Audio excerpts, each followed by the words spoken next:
space, we'll just take the State Board of Education updates and move those up in the agenda. To try to get us out of here a little early. Okay. That's good. At this time, is Doug Price here today? He hasn't gotten here yet. He might be caught in traffic, but Okay. as the CSAB voted a couple months ago to allow the charter school teacher of the year to sit on the advisory board as an advisor, and we reached out to Mr. Price a couple months ago, and this was the first meeting he's able to attend, so I'm sure he'll be here shortly. Great. All right. Ahead of schedule, we're ready for Dr. Williams to get us going on our full interviews.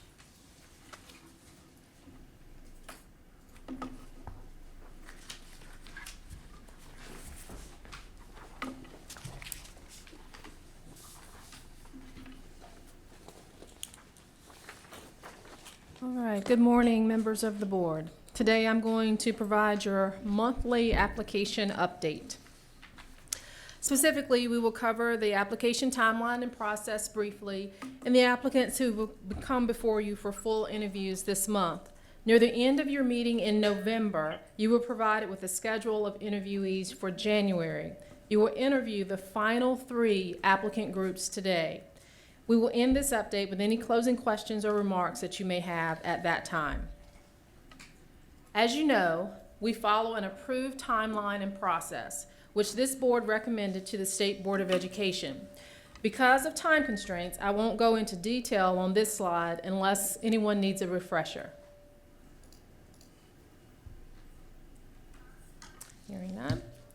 So, to date, we've had 19 groups to submit applications. Of those 19, 1 was a fast-track replication and 4 were accelerated applicants.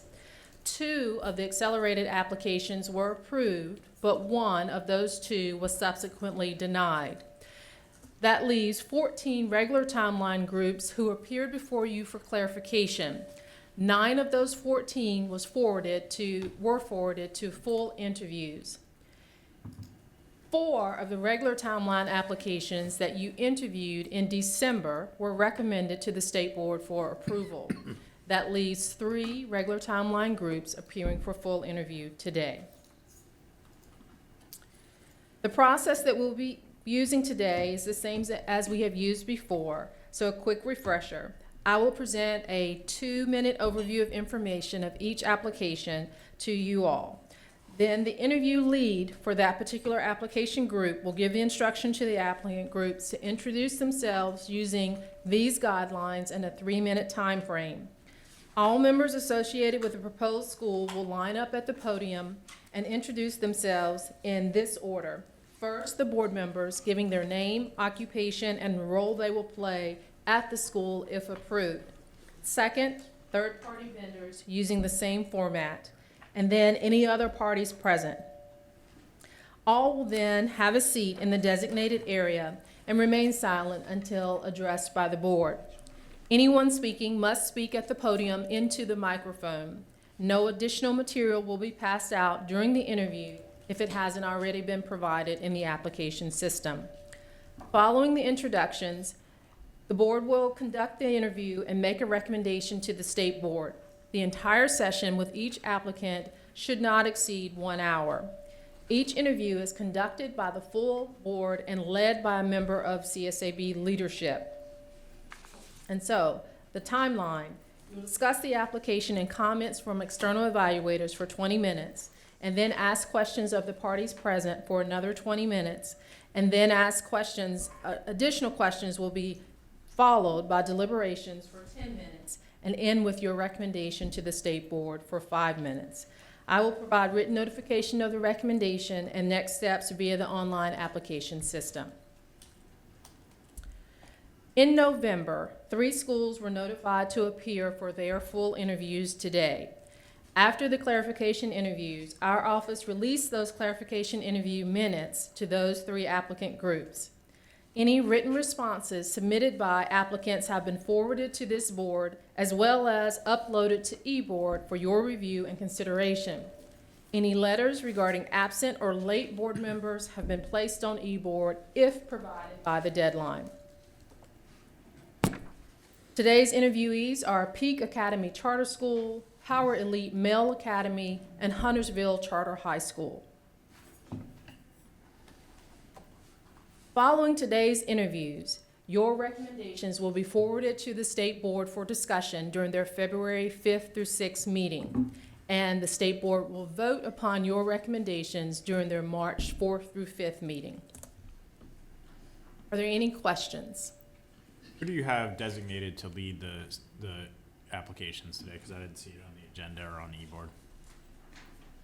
The same person that did the clarification interviews will be Okay. leading the application, full application interviews. And so Ms. Kakadailis will lead Peak Academy Charter School. Mr. Quigley, you will lead Power Elite Male Academy.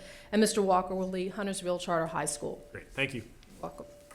Any other questions? Thank you very much. Right. Our first applicant group is representing Peak Academy Charter School. They propose to locate in Buncombe County or possibly Asheville City Schools.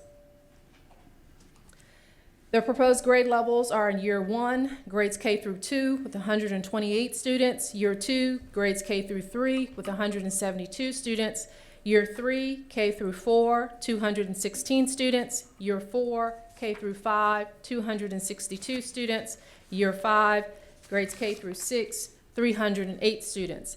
At capacity, they will be grades K through 8 with 400 students.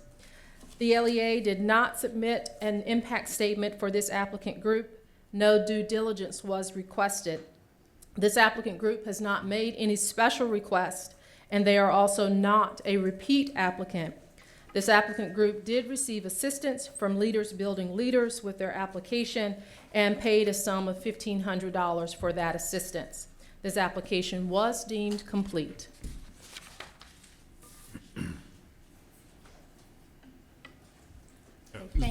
Is there any way we can possibly turn the gain down on the microphones? I think there's a lot of kind of, unless that's just my ears.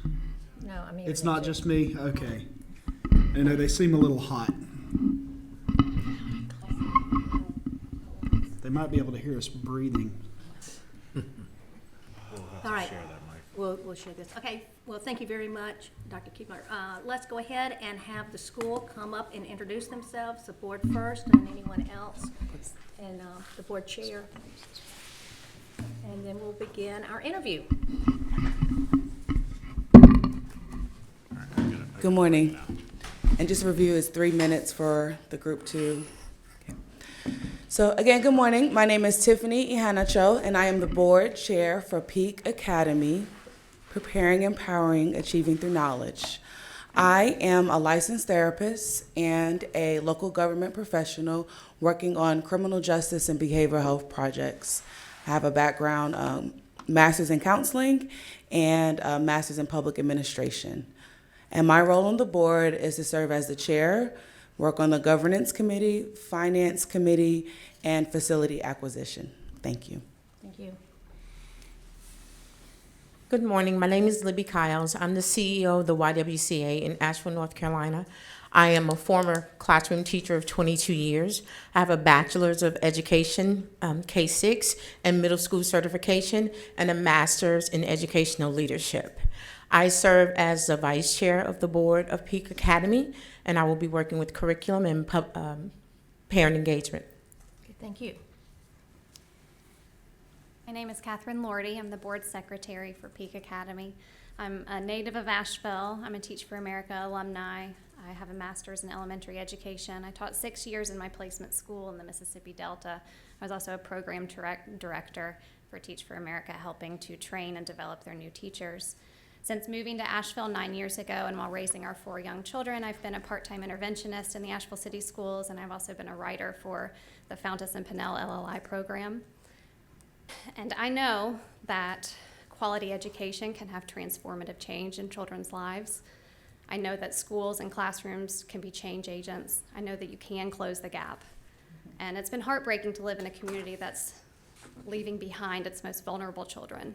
that's not giving them the education they deserve. And so Peak Academy is here to offer a solution. I believe in our mission and our board's ability to make that mission a reality for the children of Asheville. Thank you. Thank you.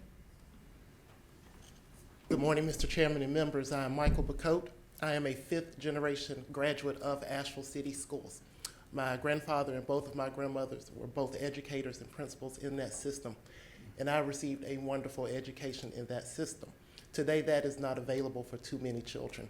By day, I am a banker for Home Trust Bank, which is North Carolina's largest independent community bank. I volunteer as a guardian ad litem for the 28th Judicial District, which oftentimes puts me in Asheville City Schools, and the services or lack thereof that are not always available to those vulnerable children. I serve as vice chairman of the Buncombe County Board of Adjustments, which is a quasi-judicial board that sets land use policies in our community. I also volunteer with the Human Relations Commission of Asheville, which studies disparate treatments and policies and makes recommendations to make appropriate changes to those policies. In the capacity on the board of Peak Academy, I will serve as treasurer, working closely with the chairperson in terms of developing a budget, financial practices, and governance. Thank you. Thank you. Good morning. My name is Joe Lordy. I'm currently the president of a company, Hedrick Industries. It's a fourth generation family-owned and operated business. We have about 220 employees. Prior to that, upon graduating college, I served as a corps member through Teach for America in the Mississippi Delta. I taught for 3 years at my placement school. I served as a recruitment director for 1 year with Teach for America. I obtained my educational leadership master's from Delta State University, and I went on to become a principal of a middle school, Shelby Middle School in North Bolivar School District.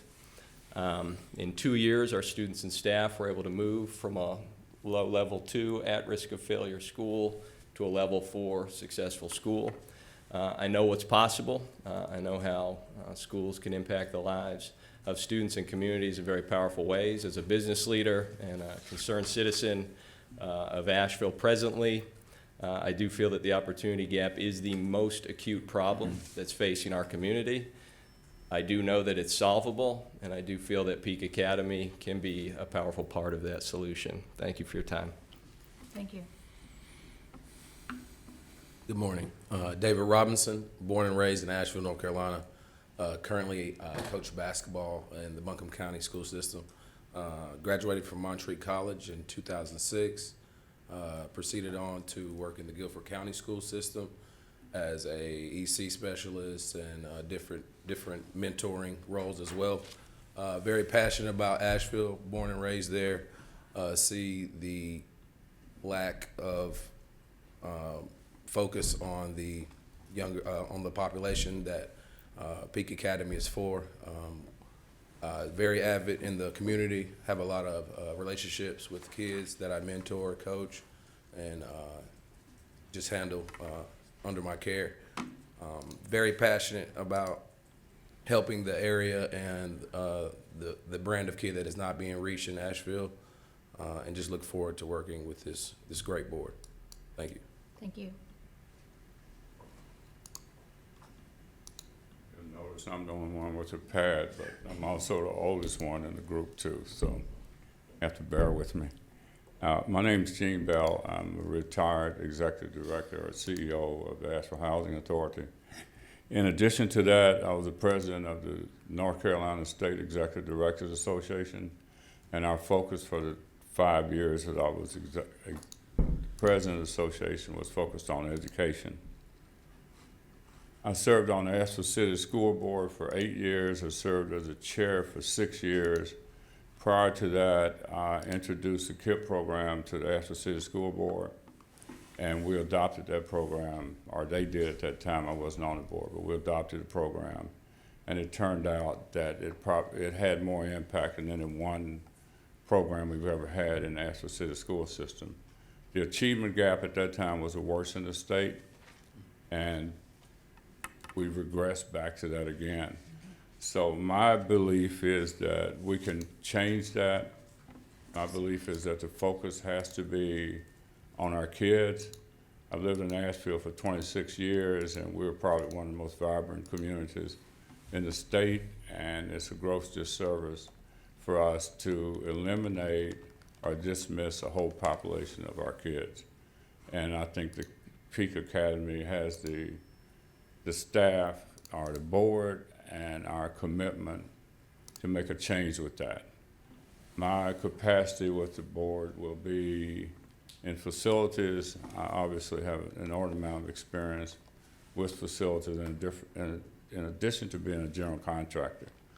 So I would ask you today to look at who we are, what we are, and what we need to do, and consider us for making a change that will have a significant amount of promise to a community that has the one issue that we can't get resolved, and we think we know how to do that. So thank you. Thank you. We appreciate each one of you being here today and your expertise in your field.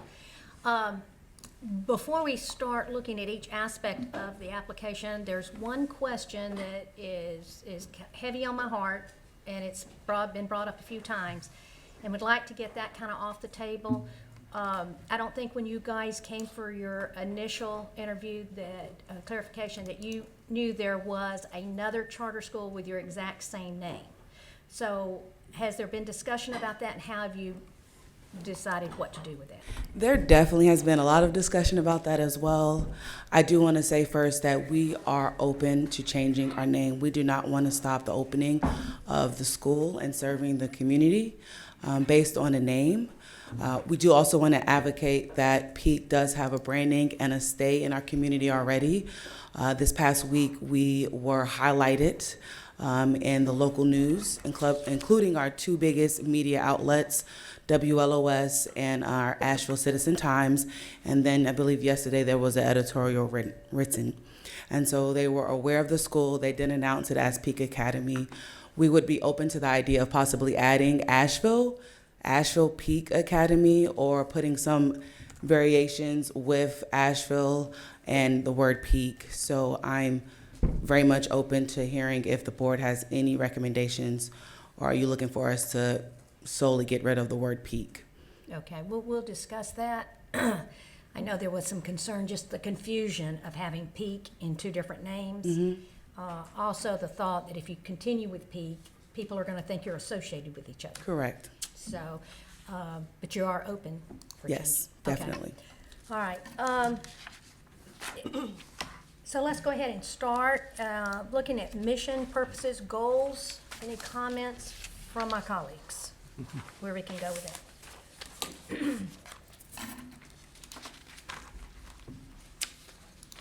Incredibly strong. Okay. Amazing board. My biggest concerns are facility and budget with the low numbers, so I want to hear more. That part. Mine revolve around, they speak of grant money, especially the facilities. There's no dollars in the budget, but they feel confident that they're gonna be able to partner and get a facility for free, but we need more information about that.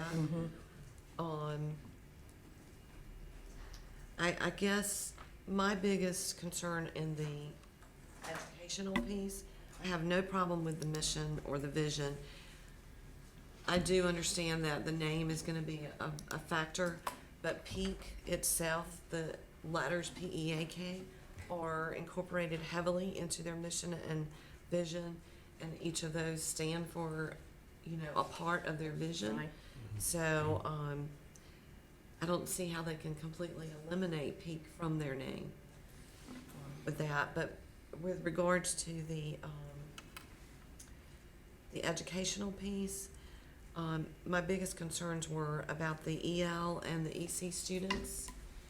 They speak specifically or primarily about the inclusion model, and without the other pieces, really, you don't know what type of students you're going to receive or the services that they're going to require until you open the doors that initially, and that's not been budgeted for those extenuating circumstances. I just want to say that I know that it's probably some it might be an issue internally in DPI, but I don't know. Like, I don't know why I don't think this is that big of a deal. Like, there are 3 schools named ACOC, some middle, high, elementary. They just have a couple different. I don't know. I'm just kind of like.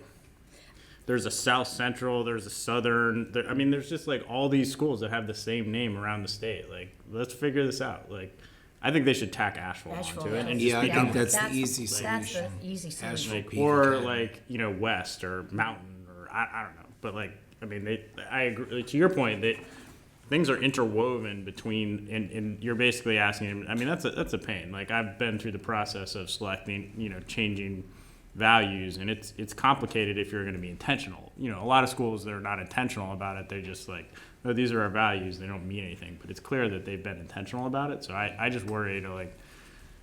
I feel like we should be able to figure this out. Like, it shouldn't be that difficult. And I think if they need to ask themselves, are we at all concerned about, you know, being potentially confused maybe by a parent that goes to the wrong website? I mean, I guess that is a concern, but I think a parent would probably be smart enough to figure out that they don't live in Apex. Right, they're far apart. Like, Is that where the other one is? I think it's Yeah, in Apex. And yes, also, it's I Apex. mean, I'm looking not, at it right I'm not It's trying in to. Wake 3.5 hours away. I'm not Yeah, trying to yeah. knock Apex, but like they don't have any mountains there. Like, I Right. mean, Apex is this is a much better. Apex. But again, like there's like barely a hill. Well, in I Apex. think we can figure that out. I don't know. Really do. Let's go on. With the goals, I want to talk about the ambitious goals they had. They had pretty high ambitious goals. Well, the fact that no student's gonna receive a 1. One. But that's in their second year. We'll say that. Yes. I just was gonna echo some of the sentiments already shared. I think a geographic nomenclature on the name would Yeah. probably go a long way. I'm in It's agreement up with for us that. to decide that. I think they can decide that. I think that, I'm interested in hearing the status of the facility and acquisition thereof. And I think I also remember they are looking to hire a head of school, principal, Grant money. the year before opening. Maybe the status of that. Seems like, I think I read it was about money for that was gonna come through fundraising. Well, they'd be eligible for the access grant. Access which grant, is so an update. significant. I guess after the introductions of the board members, just curious is there anyone on the board who's considering that position? That'd be a good question. Okay, any others? And then we'll jump right into the interview.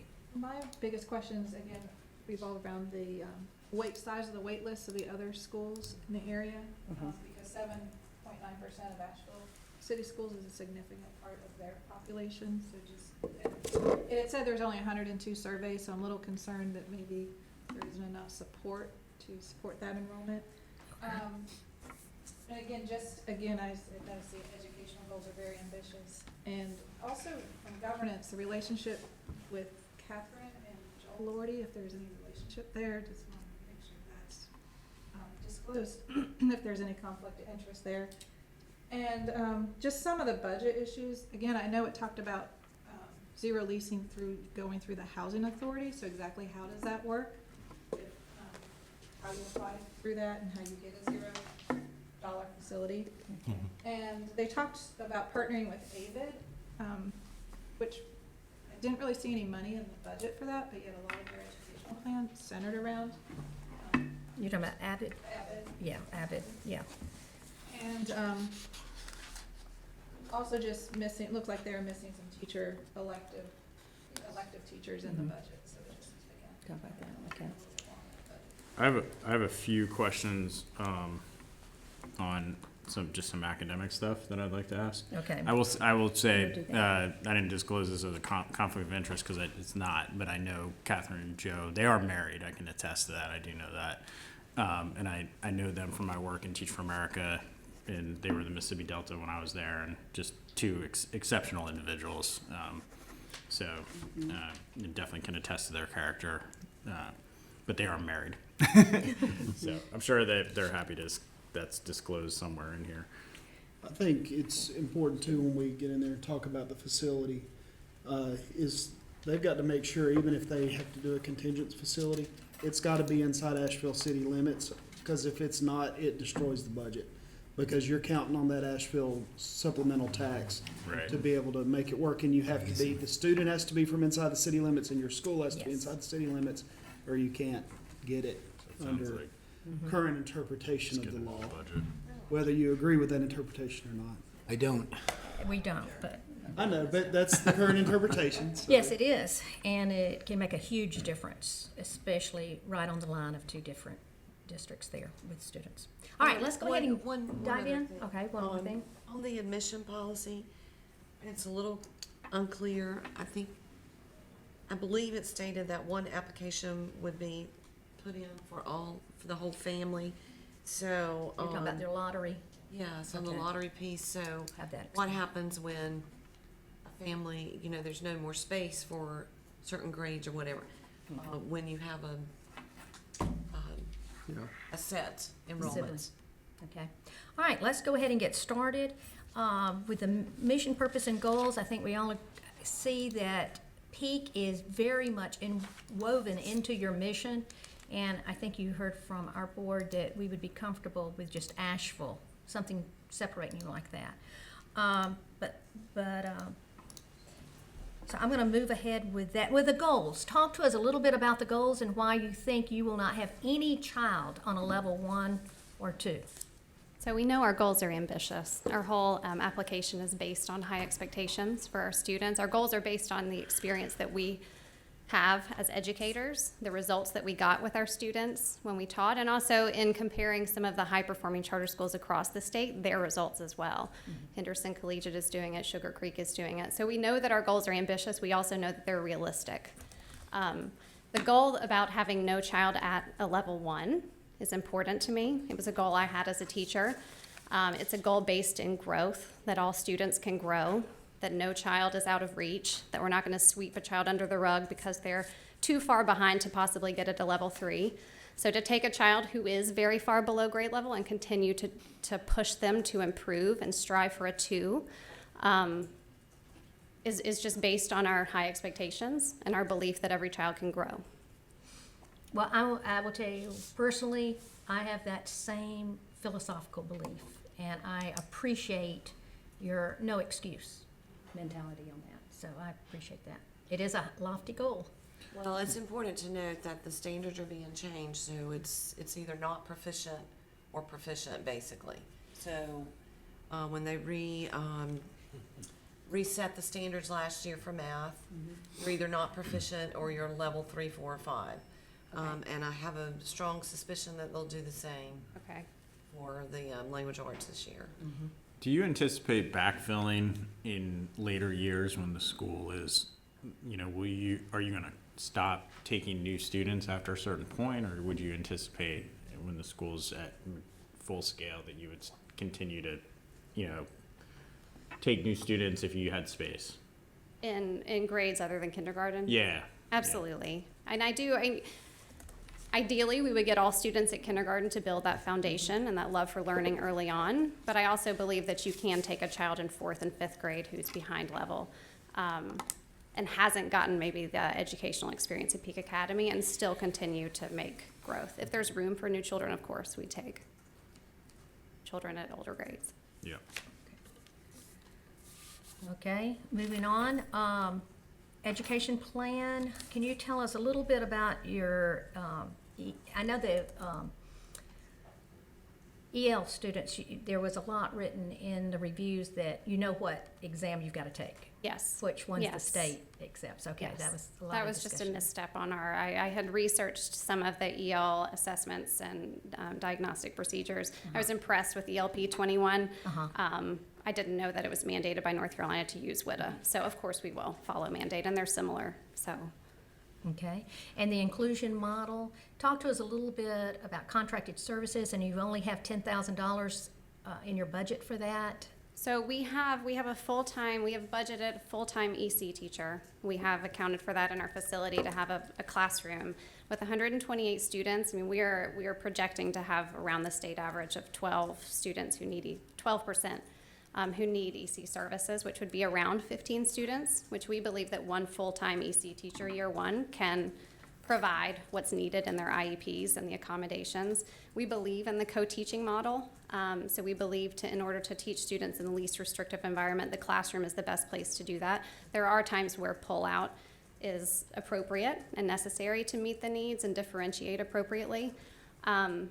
But we believe at that one full-time EC teacher can provide that support, and that's in our budget.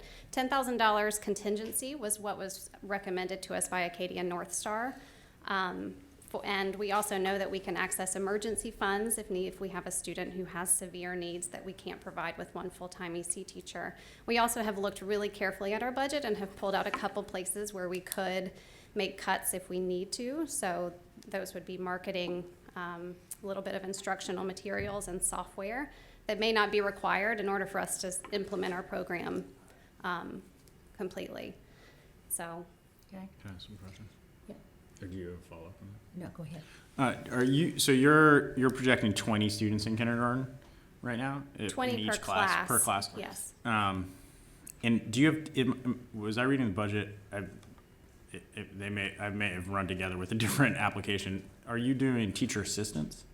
We have in our budget right now part-time teacher assistants. Okay. Our budget just wouldn't allow for full-time teacher assistants. Years 1 and 2, they will move to full-time, I believe, in year 3. I mean, when have our you budget thought was. about increasing your class size I mean, I'm not trying to. Yeah, we did manipulate. consider that, and we played with a lot of numbers. I think Asheville City has kindergarten classes around 16, and so I think in order for us to be able to market and draw some families, I don't think we can be too exponentially far from that class size in Asheville City schools. Yeah, I would just, if you're going to get assistance, I mean, again, this is me just, Yeah. I've seen a lot of models lately where, you go up to 32, go up to 30 and put 2 teachers in the classroom. So you have a true co-teaching model, eliminate the assistants, use the funding to have 2, basically a teacher and an associate teacher. You can pay your associate teacher a little bit less.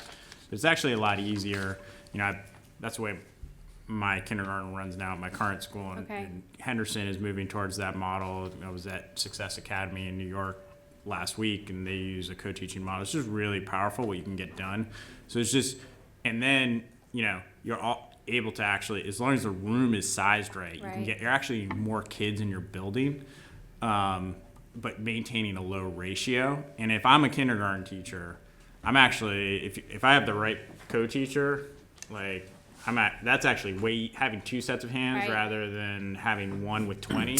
2 sets of hands with 30, 35 is actually. So I don't know. I'm not saying it would be a revision, but you might want to talk to some people and think about. we You would could even go definitely consider. K1 and just same size, but K1, and then that gives you a little more time to get students at the right level before they're sitting for the assessment as well. So it's just as I was looking at the teacher assistant, it seemed like you were trying to thread that needle between. Yes. We're gonna have bigger size like you said, than the city, but we also know we need some additional support in the classroom. So that kind of came to mind. No, that's appealing. I like the idea, and it's something that the board can talk about and revise if needed. I've talked at length with the leaders at Henderson Collegiate, and I love the model that they use with a teacher, and then they call it a teacher apprentice. Yeah. So that teacher is actually fully qualified, and they get a teacher salary, and it's just something that we couldn't work in our budget with our class size, but increasing that class size and having that co-teach, co-serve model. I will say that we have 32 students in one kindergarten classroom, but it's much more effective than a smaller class size with one teacher. And then you can, even if you're really smart, you can get one of the teachers to be a certified EC teacher. Okay. And then you're really Dual rocking and certification, rolling, sure. because then you're hitting the inclusion minutes in the regular class time. Sure. Yeah, And that is one thing in our What's that teacher budget recruitment. that you Yeah, the budget got kind of. 128 But anyway, students. Yeah. that's- we But appreciate if that. you're increasing you're reducing the overall staff. Okay, so Okay. the other question I had on the education plan was,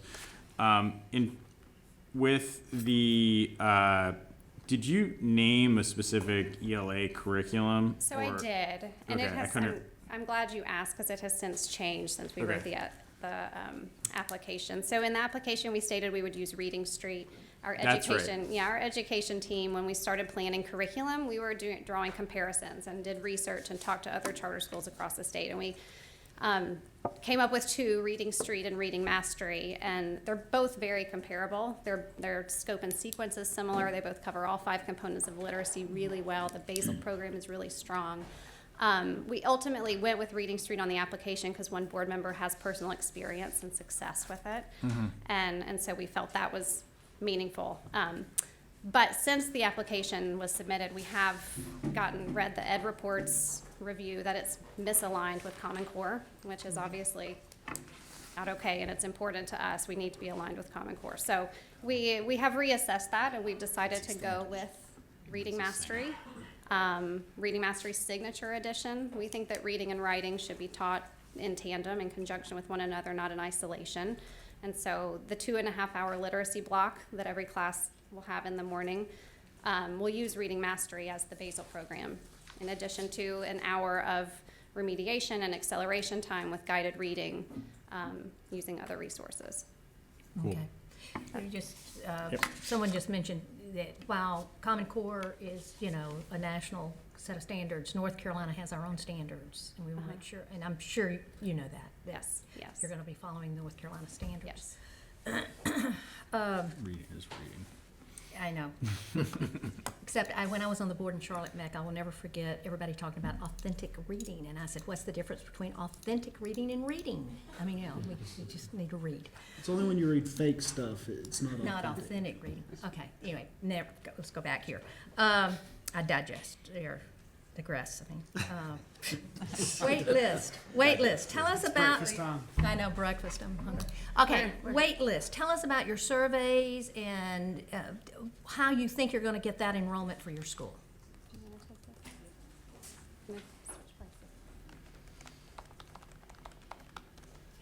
So I think our enrollment will actually be more than what we anticipate. Well, not our enrollment, but our applications would be more than we actually anticipate because there is a strong need in our community.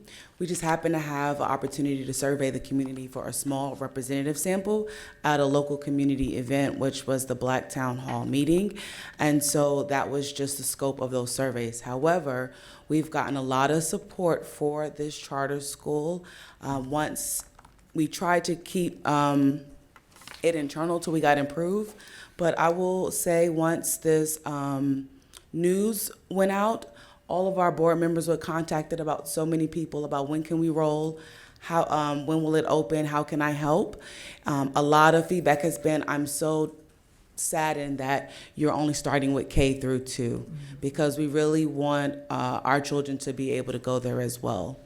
So we know that we will definitely meet our enrollment, and specifically, I hate the word targeting, but doing intentional community engagement in the communities that we want to serve. So having events once we get approved, highlighting our website, highlighting our mission and vision, and going and sitting down and meeting with parents. We'll also be able to partner with daycares and provide teachers early childhood education centers as well as their parents with the information. We have a lot of partnership with the local daycares that serve the communities that we're trying to serve. And so we'll also be intentional about going into those daycares and partnering as well. And well, with that, okay, go ahead. Yeah, I was just going to add, I think that, and it sounds like you're on top of it, you mentioned that you just had really nice exposure in your local media. You mentioned an editorial, which I'm assuming was positive. Very. Leverage that as best you can. So if there's a way to get intake from prospective interested parents after all of this positive media, whether it's on your website or other sources, that's a great way to leverage that positive media. And then increasing and starting building our social media pages is our next thing to do, to make sure we're getting parents who are engaged on social media as well. Well, let's go ahead and let's jump into this facility question here. Just before that, one more education-related thing that I couldn't help point out is, especially in kindergarten, what kind of response are you hearing from families about an 8 to 4 day? What does a kindergartner's day look like for 8 hours? I'm gonna defer to my educators. Please, yeah. So for 8 hours, and in the application, I laid out a typical day. I'll try see to it, stick to yeah. it. So it begins with a healthy breakfast, a morning meeting, culture building, 2.5 hours of literacy. Built in, there are always 10 to 15 minutes after each subject, 10 to 15 minutes of movement and mindfulness practice to kind of increase the focus and concentration. That might be followed by 40-minute science or social studies block. We have 50 minutes allotted for lunch and free play recess. Then the afternoon holds 2 different elective blocks. So one being sort of a arts elective, so doing musical arts, visual arts, following those North Carolina standards that I know that are already laid out, and one alternates between Spanish and PE. So that gives the teachers 80 minutes of planning a day. And then interwoven in there is also those movement and mindfulness breaks to give our youngest learners. And then at the end of the day for kindergartners and first graders, there's either 45 minutes or 30 minutes of free choice time. And that's an incentive. And that's used for kids to get to collaborate and build and play with sort of the guidance of the teacher. So I haven't gotten any resistance to the idea of an 8 to 4 day. I think Not from parents. Yeah, no. Have you witnessed or been involved with schools with an 8-hour day for kindergartners? I don't know if I have. I'm just kind of curious how successful that is, and if you got to build in nap times and all those wonderful things for kindergartners. Yeah, I think there's time for rest, there's time for quiet read aloud time interwoven in there. And so my day when I was a teacher was maybe nearly 8 hours without many electives. And so I have experience as a kindergarten teacher, kind of structuring it so that the kids get time to play, get time to move, get time to rest, and you interweave the learning with it. I know Henderson Collegiate has a similar day from 8, maybe it's 3:30, it may be a little smaller. But I talked to Carice Sanchez at length about their day at each grade level. And so we're trying to use a similar model since it's already successful. So how does the teacher's day look then? Are they working more than 8 hours a day? I think in the application I stated that they would arrive by 7:30 and I think leave about 4:15, I think. So possibly a little longer than 8 hours, yes. Okay, any further questions? And then I want to hit the facility and the headmaster, the grant issues of hiring someone before, maybe the access grant too. Can I add briefly to the curriculum or the program or the hour structure? We know that the parents we serve are going to need that extra time. And so we're policy leaders and directors, but the school leader is going to be able to do that assessment day-to-day operation and see what works, but we want to make sure we provide those hours for our children as well as the parents that we're serving. Okay, one quick question, because it came up. Is there anyone on the board that thinks they will become maybe the headmaster or the principal of the school or? I don't think anyone shared interest, but I do know that we've been approached by some people in the community that is interested in serving on the board and transitioning to be the school leader. Okay, all right. Okay, well, let's talk about the facility then and how that partnership or what that's going to look like. So I'm actually excited about our facility plan, even though we don't have a facility right now. And I can explain why. And for specifics about processes, I'm going to defer to Jean Bell. But our community, I love living in Buncombe because those institutions, Buncombe County, the City of Asheville, and even the Housing Authority have long-standing histories with partnering and providing in-kind spaces to nonprofits who are serving an unmet need. And I know sometimes charter school can be a conflict. And so we originally went to the Housing Authority because they have currently 2 facilities that are right now currently being housed by nonprofits. And so, and we know that we also want to serve the housing authorities students as well. And so we recognize we don't want to displace any organization already there, but these two structures are designed as a school. Actually, it was a school, and so it still has the gymnasium, the auditorium, the classrooms, the cafeteria, and then right next to that right now currently is the Early Childhood Center. And so we really want a partnership with the nonprofits as well as the Housing Authority, and not, again, displace anyone that we're serving, but create a true partnership. And there might be spaces that might, and this is our conversations with the Housing Authority, that might can serve all three of us. And so using the charter school for this campus, and then as a community finding space that also meets the needs of those other nonprofits. And so what we've done, and this has been very preliminary discussions, is tour the facilities. We've met with the CEO 3 times. He has brought up the idea to the board, the city Housing Authorities board. We all individually have talked to board members and have gotten their support because they understand the community that they're serving to and recognize this as a great need to address the achievement gap. And so the plan is for us to present at the next board meeting what the scope is in our presentation, and then we'll be at a work session and hopefully move forward to a vote from the Housing Authority board to move facility acquisitions.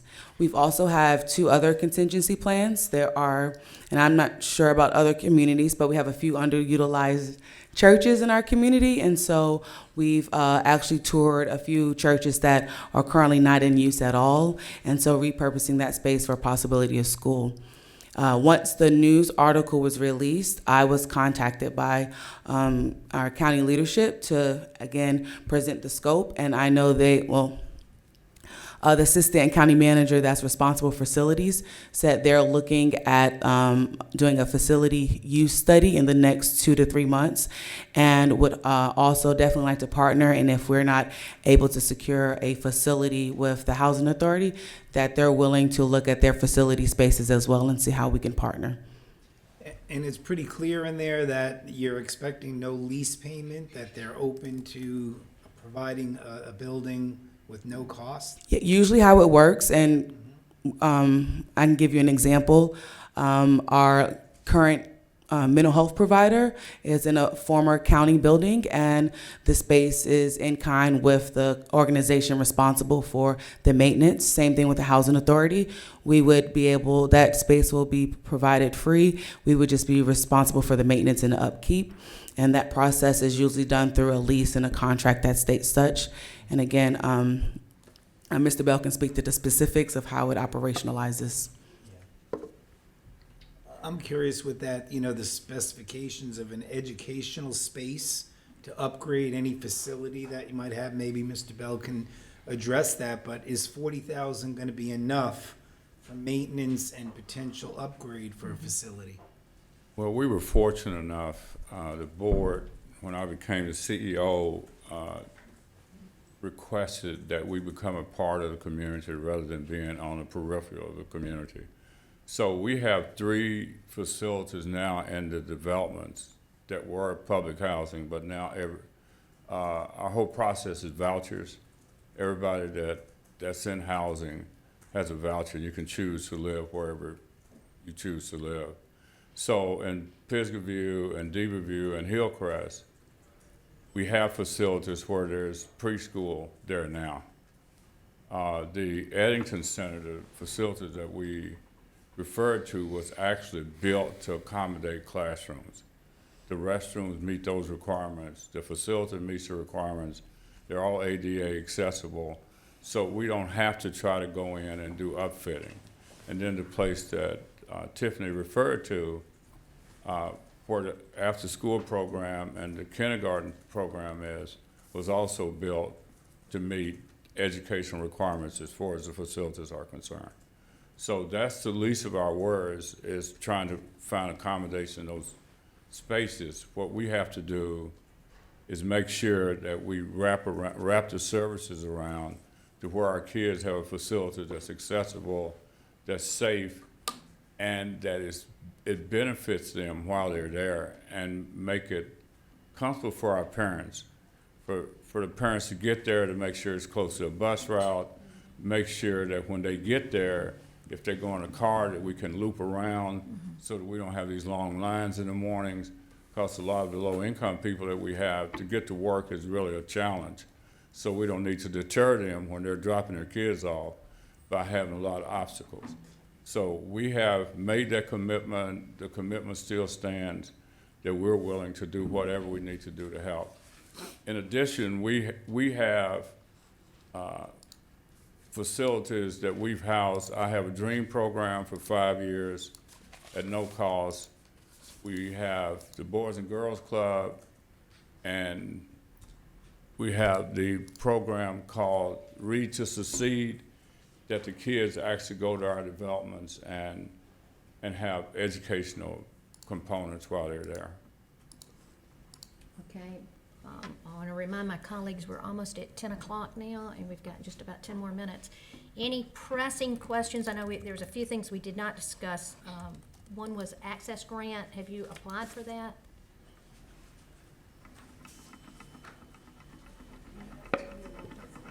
Okay, and there's a enrollment question, and Ms. Reeves will ask The that. access grant, well, the letter of intent is ready to be sent tomorrow, Okay. pending approval. So we do intend to apply for as much dollars as is possible for us to Okay. receive.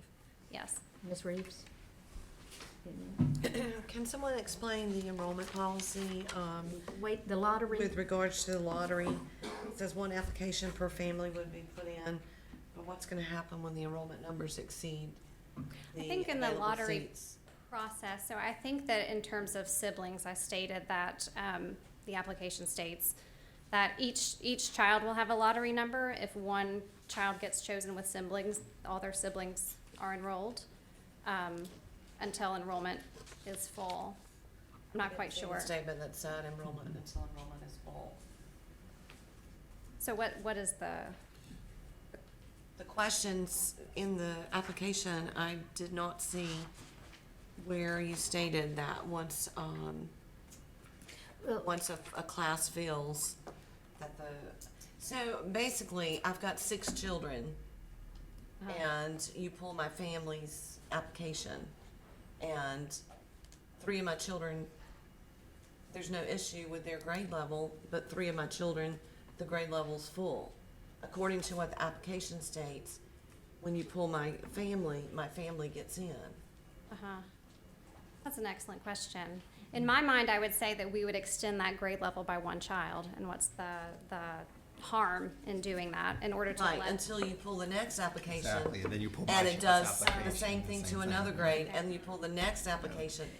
So you gotta be very intentional in the way that you state that. Okay. And also okay. the verification of economically disadvantaged, Right. verifying that.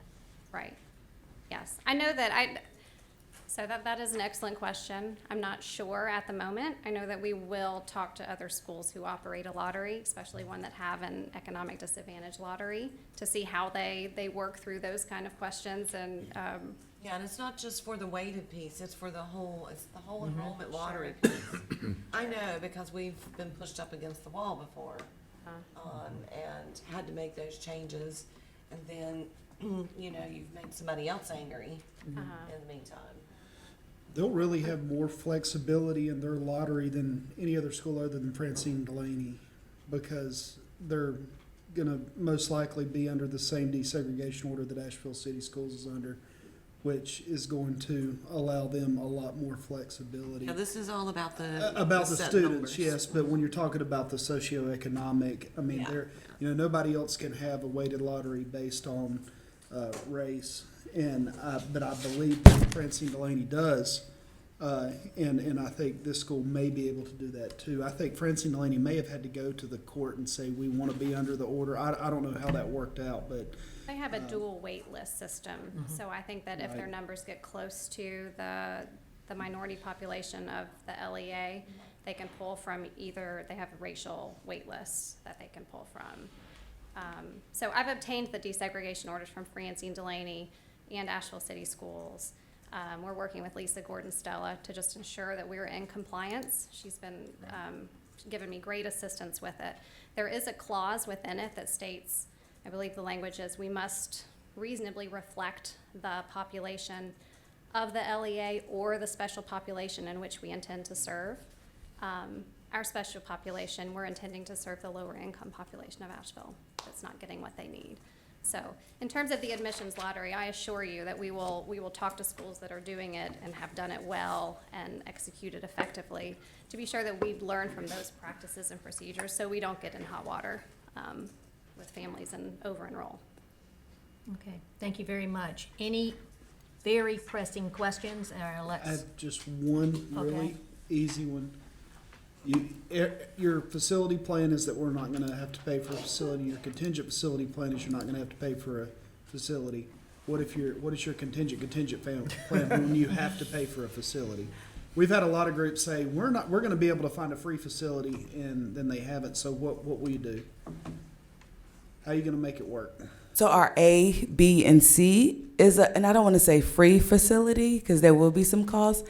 Usually in these leases, there's a financial cost of like $1 a year or $2 a year.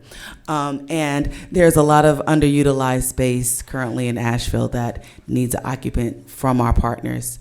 But in the event that we have to find or pay for facilities, we will negotiate that within the scopes and the confinements of our budget. But the way the budget stands right now, we can open without fundraising. And I don't know if you guys have any additional points to add. I mean, if you had one thing that you're like, well, we're gonna have to reduce one thing to make a facility work. Because we found a facility, it's not free, but it's not $1 cheap, but it's not, very expensive. What would you do? It's a very good question. Fundraising is what I'm hearing, but I think we could possibly look at our, I don't want to say this on record, but teacher salaries. And I say that because it's still competitive compared to Asheville. It's about $10,000 more than current. And I think there's a lot of flexibility throughout the budget where we don't have to pull from one particular thing. Okay. I mean, that is where the most money usually sits, so, yeah, okay. All right. Yes. She had one too. Well, Tiffany, on that note, I noticed that the first year you have a half part-time counselor for $12,000. Really? That is awful. For a part-time For a counselor, part-time counselor. that's about 20 hours You said 25 hours a week. You divide it out, it's like $13 an hour. Yes, we will hopefully, again, find a funding. Yes, it is. But I can tell you right now, and currently in Asheville, there's an unmet need for therapists of color. And right now, they're getting mentors in there, and they're volunteering their time. And so, of course, we will make sure that we do properly compensate our counselor, our school's counselor. Okay, Mr. Friend? Yeah, I just had, following up on that, actually, I guess I had some, not really questions, but just comments around the budget, but I think, so I wouldn't categorize this as pressing per se, but things that you're probably gonna wanna be looking at. I think that, you've got 6 teachers at 50,000. I think that's gonna give you some cushion, in terms of how you allocate that amount of money. The one thing that did catch my eye is a substitute teacher at 3,000, which I tend to think is a little bit low. But then by the time you're 5 years into it, it's 2 substitutes at 8,000. So I'm not sure. I guess you were looking at getting a second substitute for less money than you're paying the first one. So I don't know. Look at that, and then when I look at the operations budget, just computer and software. Again, I think there's going to probably needs to be some adjustment here. You're looking at about $80 per student in computers. I'm assuming it's hardware, software in your first year. Maybe that's doable in K2, but when you get up to K6, you're actually dropping to $50 per student, and that doesn't include staff, which strikes me as interesting only because it's more likely that you'll need more hardware and software as you have older students than you would at the K2 level. So again, nothing that's, to me, that you can't adjust or learn from when you build this out. I think maybe with the technology down the road, we thought we would spend less per student because we've already accumulated so much hardware. The software was for the NWEA testing, and so I called them and got a quote, and so that number is based off of what quote they gave me, which I don't remember the exact number per student for that 1,500 testing. something, yeah. And so years 1 and 2, we're anticipating we're not going to be real tech heavy. I believe that students learn best from their teachers, and the teachers can meet the students' needs. So the technology that we use, I think I allocated for maybe 4 tablets per classroom.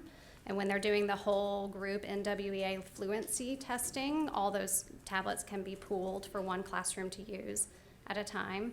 But no, we're not going to be real tech heavy. We didn't allocate a lot of money in our budget for technology. But with that being said, Avid is built into the schedule, the daily schedule?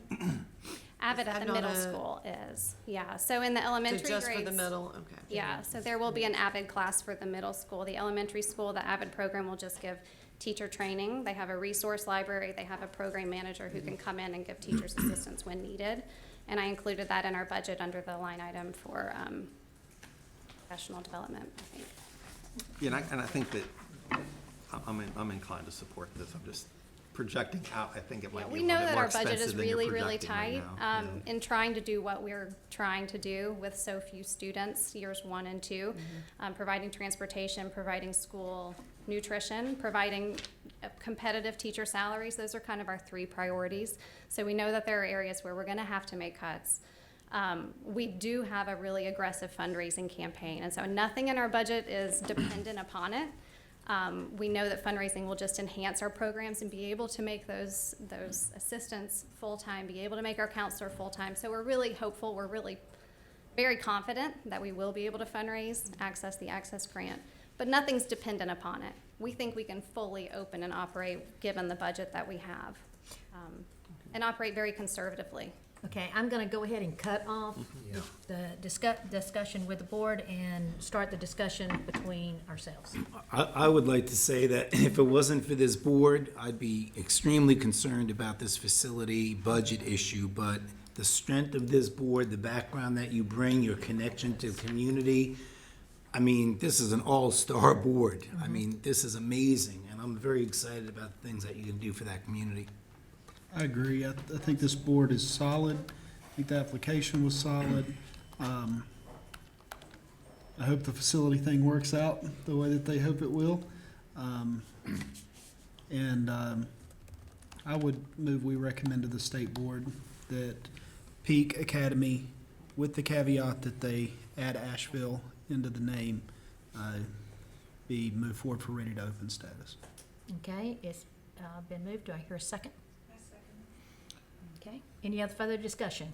I mean, I would just, I want to echo Stephen's comments, but I would say that the application is not just solid. I think that the writing of the application is clear, it's consistent, the threads that they pull on through, or the ideals that they touch on at the beginning of the application are threaded throughout, and it's a very well written application, and I think that matters. But here, like, you need to be able to write. Like, you need to be able to write, because you're gonna have to write all the time as a school leader or as a board. Like, you're going to have to be able to write, and frankly, we just don't see enough well-written applications. Like, you need to be able to write. I spend a lot of my day writing, or whether it's feedback or memos or what have you. There is a lot of things, and we need to be able to teach kids how to write. And so I want to say that this application is extremely well written, well conceived, and I think when you have a very strong board and you have a clear vision that lives in a well written application, those two pieces coming together just certainly give me a lot of confidence that this is the type of school that we need in North Carolina. So I'm very excited. Okay. I just have a question regarding the motion that Mr. Walker made, and I may be getting a little bit too far into the weeds on this, but are we saying they have to add Asheville, or would we be open to them adding any other geographic reference? Maybe they want to call it Buncombe Peak or Mountain Peak, or are we saying? Yeah, I I think think it that's should be fine. up to them to decide. They were what just they all, want when to I do. was saying that they were all Mouth and Asheville, that's why I said Asheville. So they're getting flexibility with that, Yeah. that motion, I believe. That's the way I'm hearing it. Yeah, just that they have to add some sort of geographic And it may be Asheville, and I may descriptor. wasted 30 seconds for our time now. Okay, any other comments? I will end here by saying that, Alex, oh, okay, Yeah, go ahead. Alex, what was the motion? to approve. Okay. I said this at your clarification interview, I want to say it again. This was a joy to read. It was like a story, and we based, starting upon the need and what you see, how you will feel that need. And we're counting on you to do it. We really are. So it's been properly moved and second, all in favor? Aye. Aye. Aye. Aye. That's Aye. unanimous. Congratulations.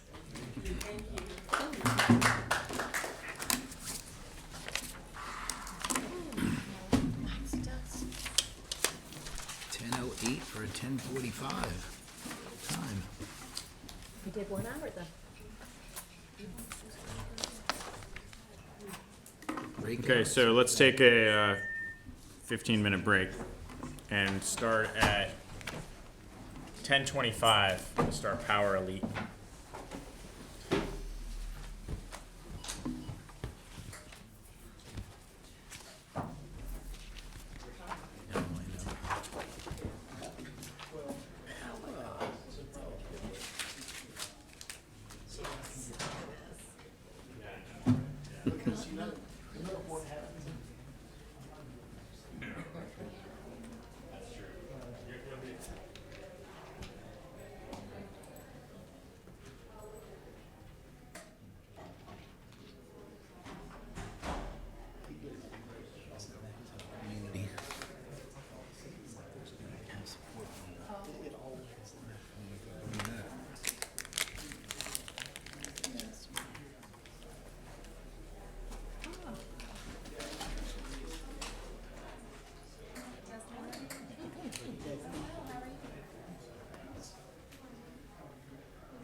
Well, and the moment you move to the central office, you know, you shift your, I think it's really unique, and I think, that's what I appreciate about this book, because he was embedded at a school for a year, which I think is really cool. Missing Linda Lynn. Linda Lynn back there. All right, we're ready, Dr. Williams. We're just chatting. I was talking about, I will share Robert Pendesco's book, How the Other Half Learns, about his year inside Success Academy Charter Schools. I would encourage, I'm reading it now. It's a great book. I think it's great for board members and school people. I would recommend it to you. And just got an email from Rhonda last week that says he's coming to North Carolina to give a talk, which is really exciting, because this book is like a hot book right now, and she's holding a copy up. This is not planned. She did not ask me to do this. That book is hot. Cheryl just texted me, said currently reading. So I mean, this nice. I got it for a couple people for gifts for Christmas, and it's really good. So he's coming. He's going to be at Woods Charter School on February 10th, and then at TJ, I guess maybe later on that week. Yes. Would recommend that all to you. All right, 10:30. We're still 15 minutes ahead of schedule, so that's why I'm taking liberties here with my time. But Dr. Williams, you're ready, so let's go for it. Okay. Board members, the next applicant group to come before you represents Power Elite Male Academy. They propose to locate in Mecklenburg County. Their proposed grade levels and enrollment in year 1 is grades K through 5, 220 students. Year 2, grades K through 6, 264 students. Year 3, K through 7, 308 students. Year 4, K through 8, 352 students. Year 5, K through 8, 374 students. And at capacity, K through 8, 396 students. The LEA has provided an impact statement. No due diligence has been requested. This applicant group has not made any special request. However, they are a repeat applicant and that received a full interview last year. This applicant group plans to partner with Torchlight Academy Schools, LLC, and its application was deemed complete.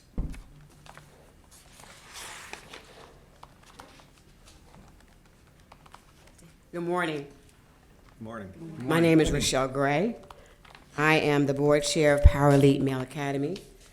We have come before you today to talk about the passion we have for this school and the plan we have to address the disproportionately struggling male student population in Charlotte. The males in Charlotte, specifically the black males, are experiencing absurdly high suspension rates and perform significantly worse than the average proficiency level in Charlotte. We believe these students need an environment that is more willing to adapt to their needs than what is currently being offered in Charlotte. The Equality of Opportunity Project rated Charlotte dead last in terms of economic mobility of the 50 largest metros in the United States, with this lack of mobility disproportionately affecting minorities.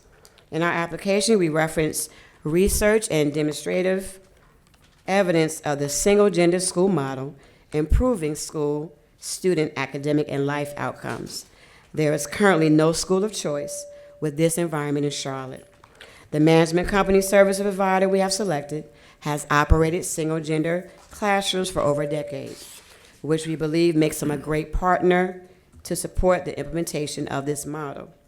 We have reviewed their submitted capacity plan, and we are currently the only school scheduled to open in 2021 associated with this management company. We have over 200 surveys that show strong support for our proposed school. Our board is comprised of decades-long community activists who are ingrained in the Charlotte community and are experienced with working with families. Our passion, combined with adamant community support, has driven us to come to you today for a second time to ask that you authorize the first all-male school of choice in North Carolina. Our model is a great fit for the Charlotte area with well-documented struggles in engaging and serving minority and male students. The LEA impact statement also drew attention to the fact that these struggling schools are similarly overcrowded. From my personal experience, I can tell you that most schools in Charlotte, Mecklenburg are averaging about 30 students per classroom. Our community has been asking that our board to open this school for several years now. Our board is here to bring the school that they want back to the community, and we are prepared to answer any question that you may have about our plan. We thank you for the concerns that you brought up before us during the clarification stage. We took your concerns seriously and appreciate the opportunity to appear before you today. Thank you.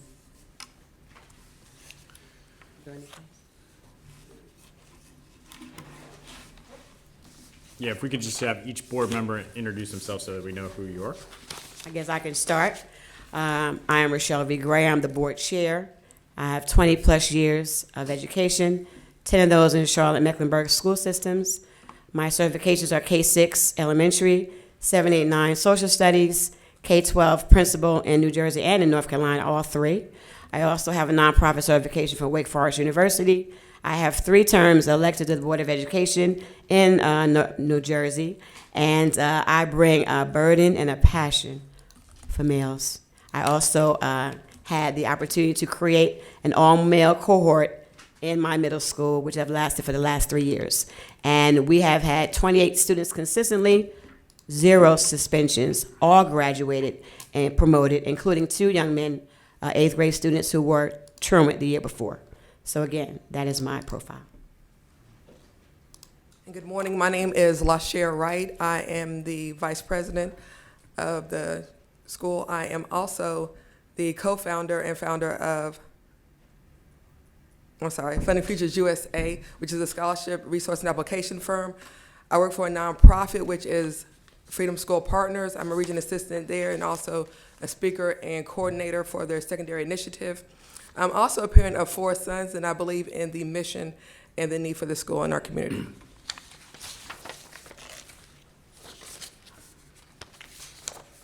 Good morning. My name is Anthony Weeks. I'm delighted to be here again. I'm the product of education. My parents were college graduates. I'm also a college graduate. I'm the second oldest of 10 children, and all of us have gone to college. So I'm certainly a family that believes in education. I have 3 sons, and they all have gone to either college or some secondary educational option. I serve on this board from the angle of education and academia. That's what I focus primarily on and emphasize in terms of the importance with me at this board. I am certified with the Department of Education with college students. I work with the I was trained and certified with the Juvenile Justice in South Carolina, Department of Juvenile Justice for many years. I started an organization, Progressive Black Men, in 1989 that has spread to many college campuses to address the issues that, in particular, young men that were dropping out of college. I started that organization in 1989, and it's doing very well, spread it to various colleges. Another thing that I want to share is that I have a company called College Planning Today Services that I started 20 years ago. And we have been efficient and proficient in sending over 20,000 students to college and career and other secondary options. All right, thank you. I stand before you to say that 2 of our board members cannot be here today. Cheryl Monsanto sent me a letter, and both of them came this weekend with a heavy heart. There has been a almost tragic situation with her daughter, who is under guarded care, cannot be left alone.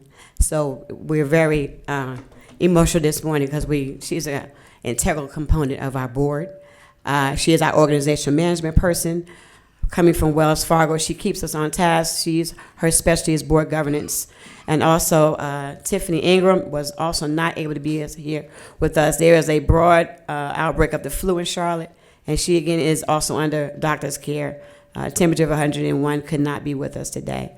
She is our treasurer.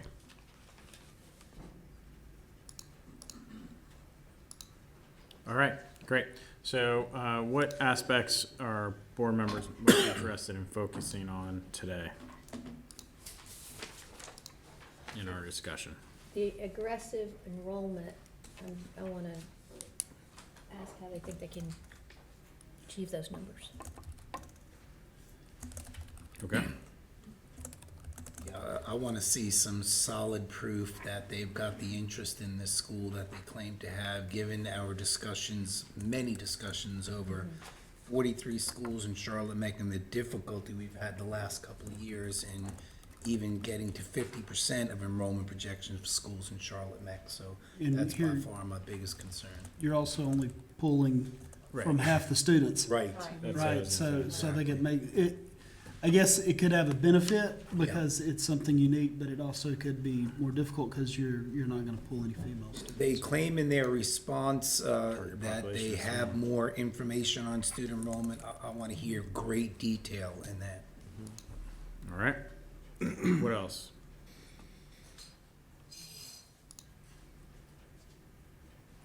That seems to be the big. Well, with the, for me, the disconnect between the mission, I understand clearly what the mission is stating, but then the educational plan The mass. is not catered to the education of the male student. Yeah, I mean, there was just gaps there for me in the ed plan. Okay.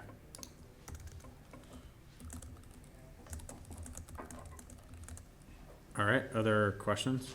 I just have concerns, just about the budget and, you know, what services Torchlight exactly is providing. Because it does have, you know, the fee is in there, the 10% of the revenues, but then also then there's budgeted amounts for financial services and accounting or student accounting services. So I was a little confused. Because reading the agreement with Torchlight, it says that they were providing all those services, and then it also talked about Torchlight was gonna do the hiring and firing of the staff. So I just need clarification on how all that is gonna work. Okay. Why don't we jump in? Does that feel good to get us started? Okay. So, first question was from Joe. Can we get some real extensive detail on the updated information regarding numbers? I'm sorry, the last part of that question. Regarding the number of as regard to interest in the school. Good morning again. We address this issue from the standpoint of just community support for the school. Even beginning last year, we began doing community workshops and having people come out. We have over 200 surveys as of right now, and we still have some coming in electronically. In our first community meeting last year, we had a storm in Charlotte, and we still had 15 individuals show up in the storm for this effort. And out of the 15 people that showed up, 13 of those were men. Okay, as I said before, I serve as the national college recruiter. That's what I do. That's my company. I reach out to thousands of parents. I've talked to over 45,000 parents over the past 4 to 5 years. And one of the things that these parents have expressed to me very, very passionately is that they need to see some change. They're tired of hearing all the rhetoric. They want to see some things happen. I conduct various workshops throughout the Charlotte area. I've been in various high schools and middle schools throughout Charlotte, and I conduct surveys with the parents and with the students. And what they've consistently said is that they're looking for some alternative measures for another school or something better than what they have. So let me just get more specific. In the clarification responses that you guys sent in on January 6th, it says Power Elite has collected additional survey data to support our proposed student enrollment. Do you have documentation that you can provide? Yes, we can provide that documentation, yes. Mm-hmm. Do you have that available today? Like now? We have some electronically. It should have been provided with the clarification. Sorry. We did send those through to our management company. They should have those. The number that came in electronically. We also have some paper copies with us for people who did not have access at that time, because some people were away because of holidays. Mr. Adams should have those with him. But what I want to also clarify with Anthony's company, although he is getting kids ready for college, it starts at 3rd grade. So many of the parents that he speaks to who say that they want an all-male academy or that they want change for their males, he's dealing with kids starting with 3rd grade. So I wanted to clarify that, to not let you think that he's just dealing with high school students or college. He gets them certified starting in 3rd grade. Again, we have had other community meetings with our churches. Profound Gentleman, who is also one of our biggest supporters, is a cohort nationally that supports minority male teachers and male students. They are on board with us. We have churches on board with us.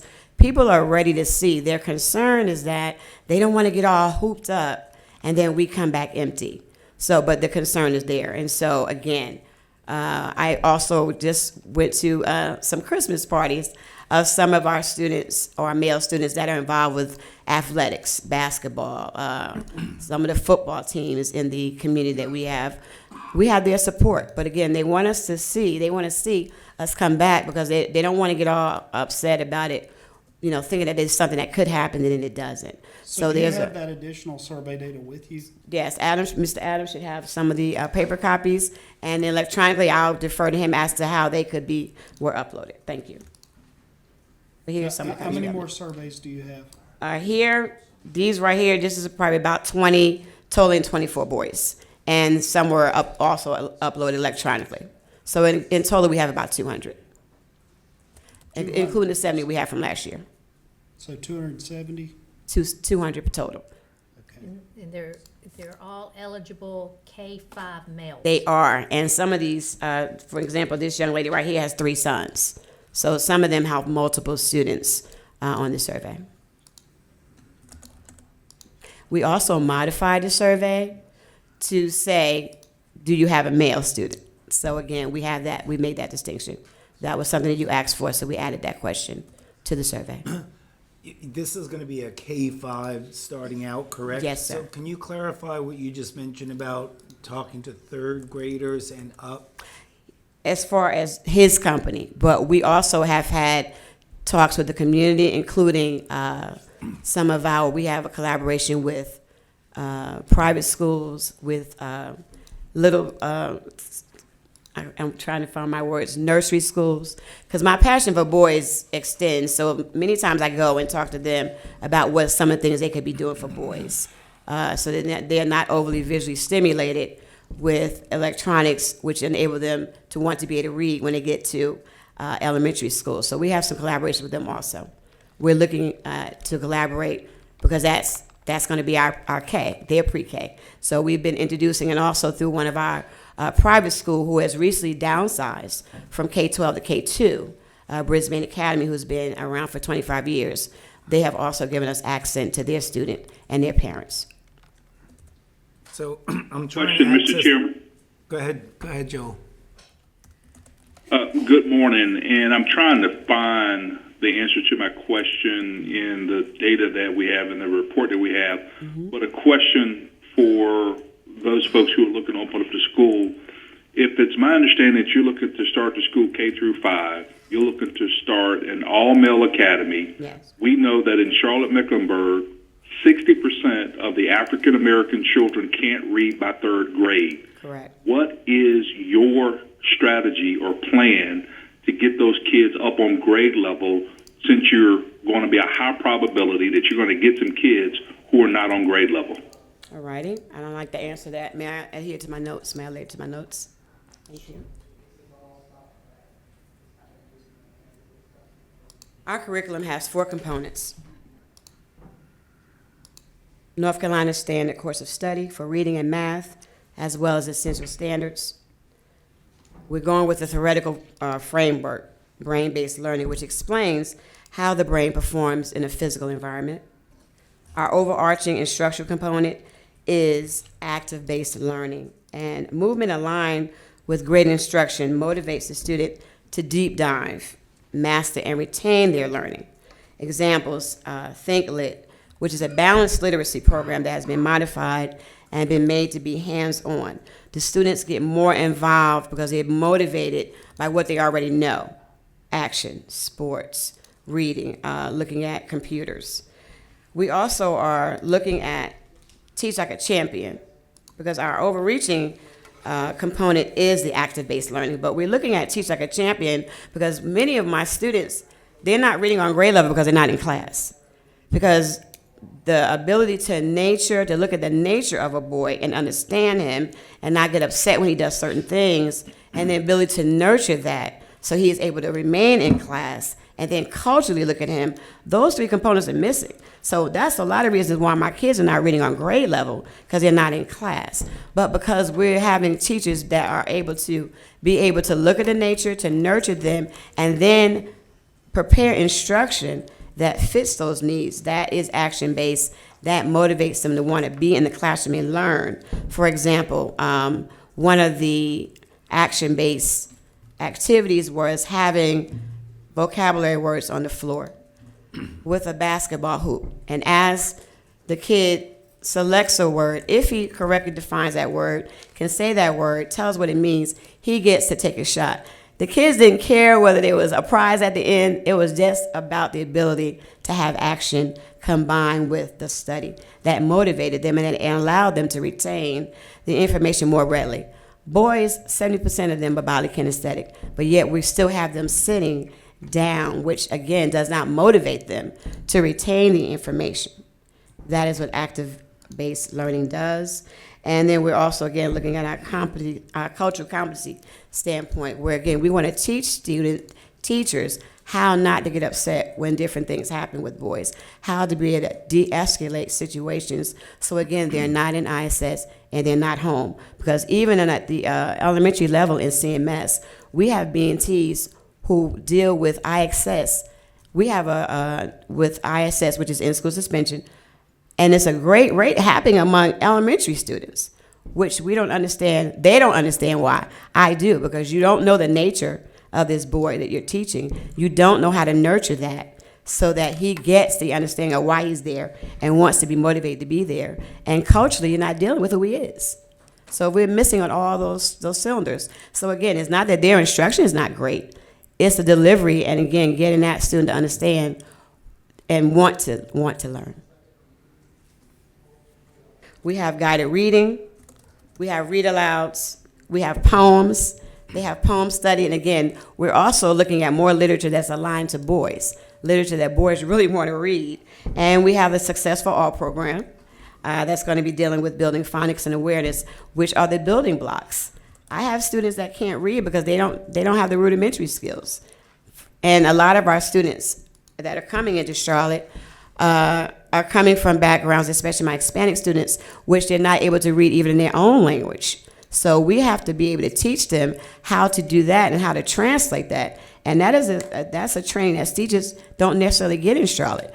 They think it's because the student is not capable, but many times it's because they don't even know how to read in their own language. And we have to deal with that, and it's not being dealt with. So we understand rigor, but we want to deal with the student where they are. We want them to be motivated to learn, and that's really what it is.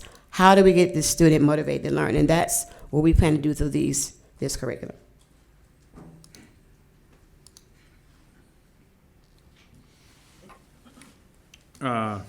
Follow-ups to that?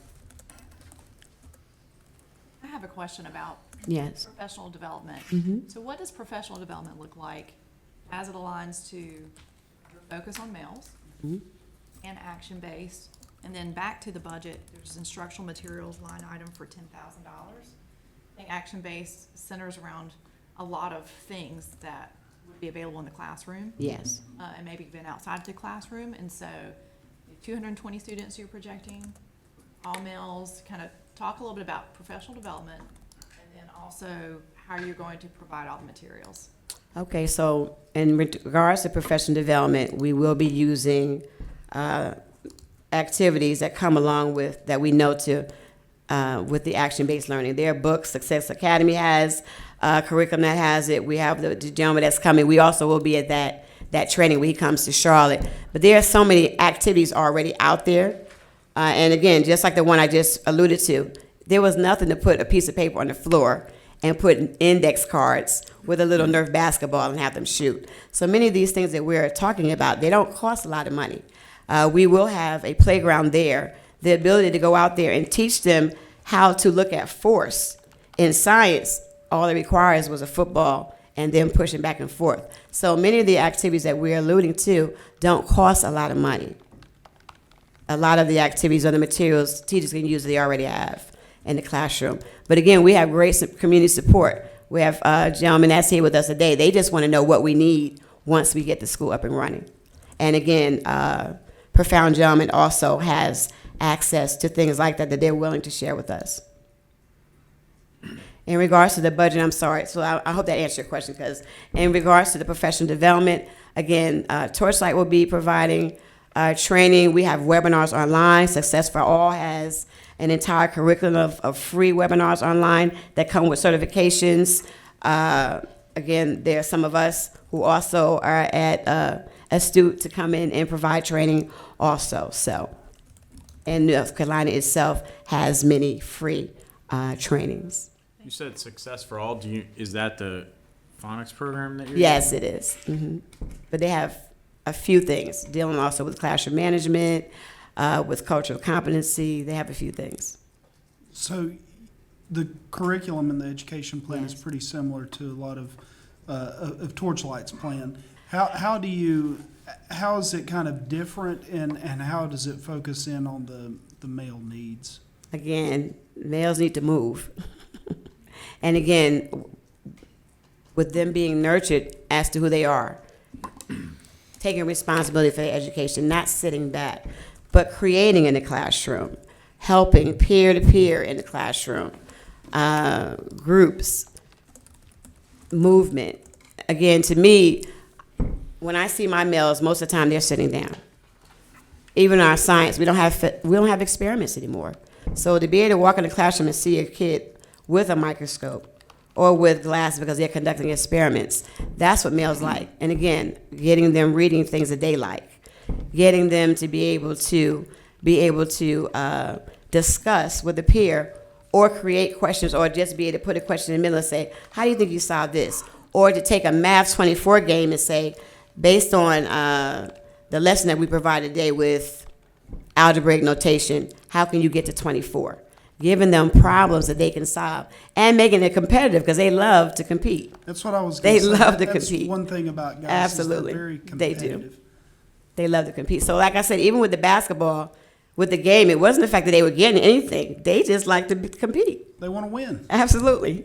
Even if So we it's want to just see for- movement. We want to see our students moving. We don't want teachers in the front for more than 10 minutes. We want to see action going on in that classroom. And we also want to involve the student as to how you think this can happen. Because many times we're giving them instruction, but we're not asking what their needs are, what they like. So it's not so much what they're learning, it's how they're learning it. Absolutely. And that is what creates a deep dive. Absolutely. I think, it sounds like there were some comments and you responded to regarding,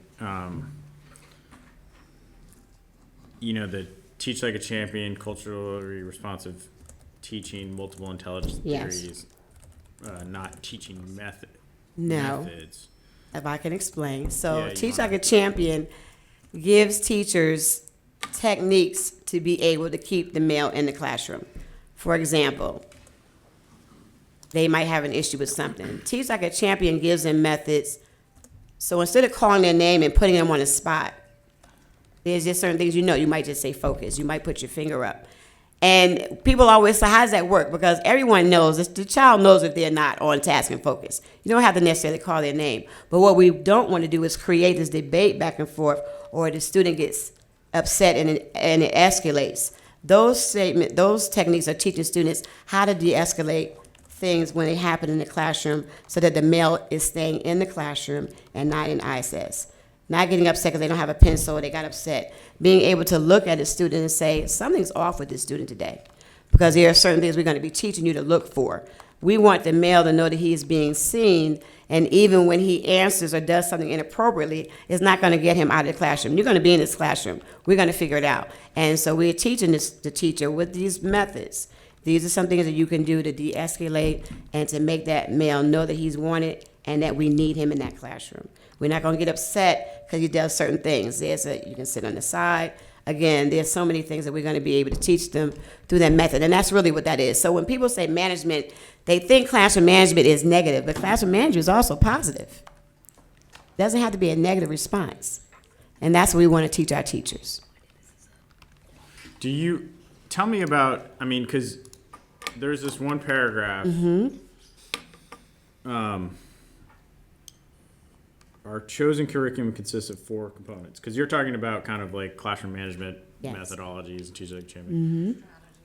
The instructional method of active-based learning, critical component, which has shown demonstrated success with ED students at Torchlight and Success Academies.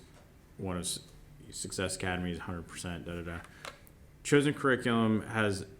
So, what is the chosen curriculum? The chosen curriculum is in North Carolina, right? Okay, so Standard course of study. Those are standards. Yes. That's not a curriculum. Well, we have the Success for All curriculum.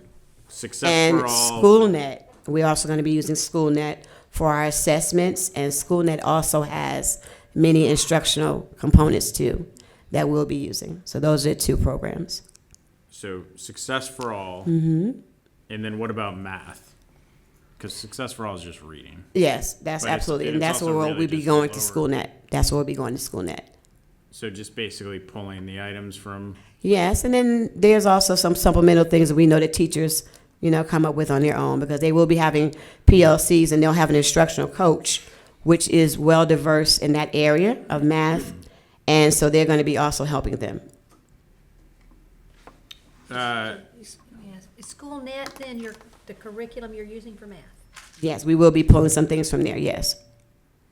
But there's no like specific curriculum. There's no spiraling math curriculum. Again, SchoolNet is mostly assessment items. if you go and look on SchoolNet, they have a lot more in assessment. They have lesson plans there. They have co-curricular. They have entire curriculums there for math, for science, for reading. Does it provide the pacing that's needed? I'm sorry? Pacing? Yes, it does have a pacing guide also, yes. And again, we will have an instructional coach that will also deal with that in terms of where their skill set is coming from in order to be able to sit down with those teachers and develop all that. We're also looking to our instructional leader, the principal, to be a help with that. I guess I'm just, the reason I'm pressing on this because it says you're going to use the curriculum at Torchlight.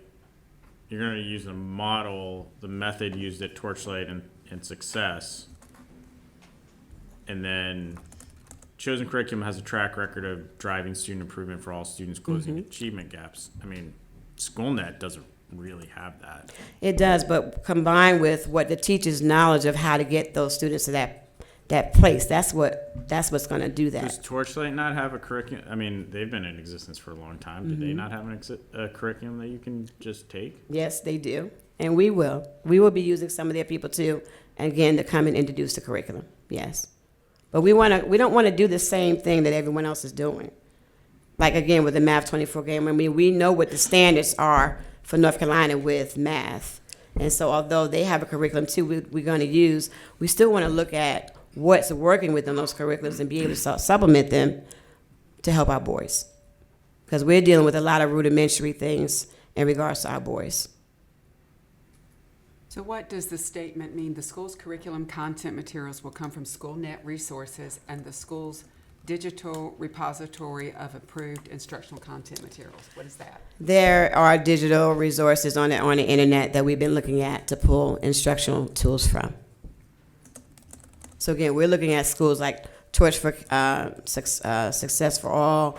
We're looking at the Ron Clark Academy. We're looking at schools who are successful because, again, the curriculum for the North Carolina standards is standard across the state. So all we need to do is be able to pull things with our teachers that we know are going to work for students along with what the essential standards are dictating at that moment. So we're going to look at DPI. We're going to look at what the scope and sequence are for math at that grade level, and then we're going to pull things from Torchlight. We're going to look at SchoolNet. We're going to look at what some other academies are doing that we know that work, including we've been talking to the Blue Green Academy that was passed last year at what their curriculum is for boys in math, and we're meeting with them next week. Yeah, I don't know. It's not feeling like a really well-developed vision on the kind of instructional thrust.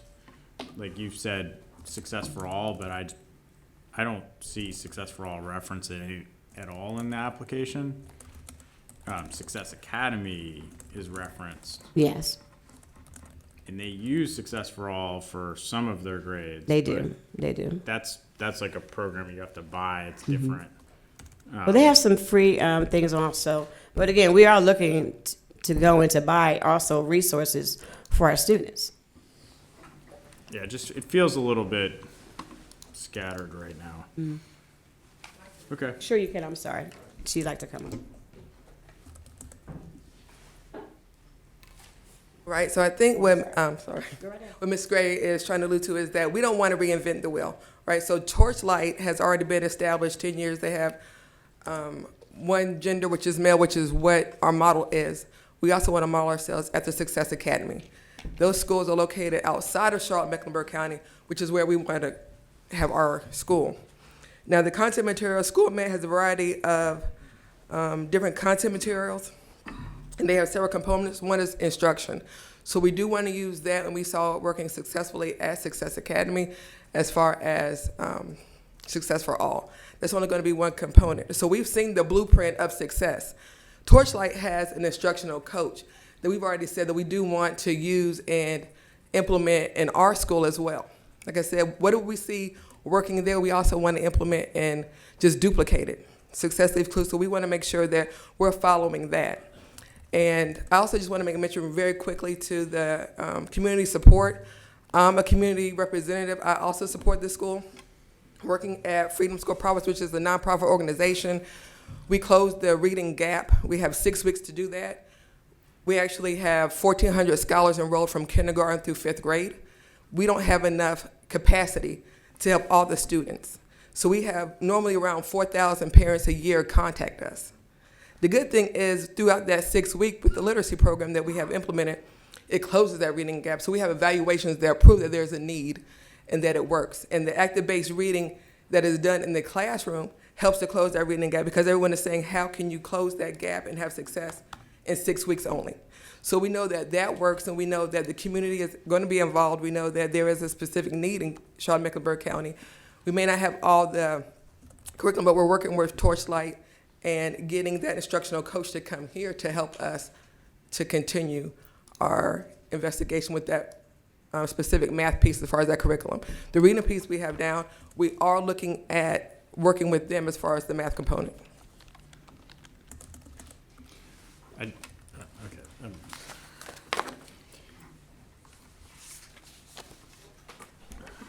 What reading program supplement are you using with your nonprofit? Freedom Schools. That is a summer program. Right, the summer program. So it's through the Children's Defense Fund. Right. And they send the literature and the curriculum every summer. Okay, So so they it's just the material through the Children's Defense Fund. You don't do anything else, okay. What is the base? You mentioned that Torchlight has a curriculum that they use in their other schools. I don't know if I heard you say what that Chair. is. I know you said you're not going to Curriculum just for math. replicate it, but I'm just curious what it is. I was saying that as far as the curriculum and the professional development, we're still in the process. So it's an ongoing process with them as far as their instructional coach coming in and giving us the best tools and practices on what to use. Okay, that wasn't my question, though. Oh, I'm My sorry. question was, you were asked if Torchlight has their own curriculum. Mr. Quigley asked you if Torchlight has their own curriculum, and the answer was yes. I was just curious what that is. Okay. They get their materials and their curriculum from SchoolNet. Okay. They do. Your break-even point is 180.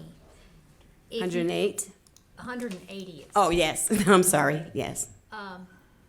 If you, say you get 179, Hmm? what's the first thing in your budget you're going to cut? Well, we have a surplus of about 76,000, and so we can move monies around as we need to.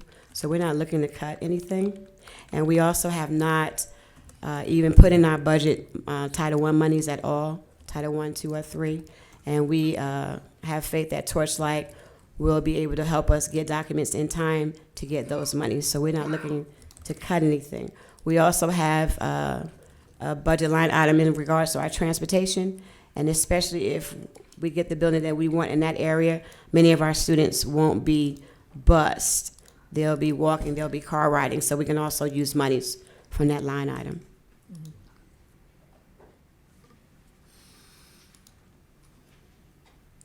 Okay, let's keep going. Other questions on governance or finance, operations, anything in that realm? I have a question about the high needs population. I feel like there's definitely a need for a counselor or a social worker, and I didn't see that in the budget. So can you talk about what your plans are to service students that way? Yes, we are looking to get people in those positions, and again, we're looking at the monies that we're going to get from the Title I's money that come in. We have been and already in touch with people on the outside that will come in and support and supplement those areas for us. So we will have a counselor. Thank you for that. Following up on that, I'm just wondering if the anticipated number of students who have an IEP and also that are English language learners, you have those listed as 14%, 17% Yes. respectively. If you're not going to have a larger population than what's projected, which ties into the budget with only having one EC teacher for the first 2 years. So I'm sorry. It's probably not something you can answer right now. You've admitted readily that you're serving a lot of students. Yes. You're going to have a lot of academic needs come into your Yes. school. So I'm just wondering if those numbers might be slightly higher than what you're projecting, which could result in needing to change some of the personnel budget. Well, that's where a selection of teachers come in regards to bilingual, EC, and professional development. So many of our EC teachers that I know are also astute in those areas because of the high needs population in Charlotte. So there's plenty of professional development techniques and methods, along with what the instructional coach will provide, that will have that support. We'll make sure. With your expertise, are you looking at becoming the head of the school? I'm looking at having someone else as the head of the school, but I am looking to be there. Yes, thank you. I thank you for your vote. Support. Can you elaborate on the relationship with Torchlight again, as relationship to the budget? Like I said, there's the fee in there, but then there's also accounting services and student accounting services. And then it also alluded in the contract with Torchlight that they would do the hiring and firing of staff. So That with our, but we will also be a part of that it states in our bylaws. We will also be in regards to hiring and firing. It won't be that they get just to hire and fire. We will also be a part of that process along with our instructional leader.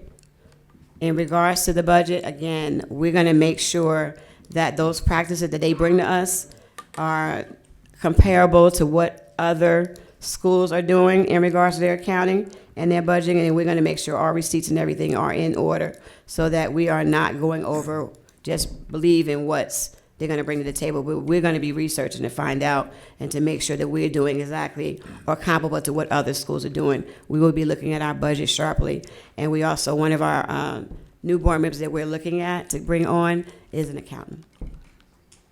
But that really doesn't clarify the question that I'm sorry. Ms. Kroger asked. Okay. So specifically, in the budget, the management company has a contract fee. Yes. I believe it's 10% of the school's budget, or what you pull in from your ADM. So year one, 203,000, roughly. But then as you go on down through the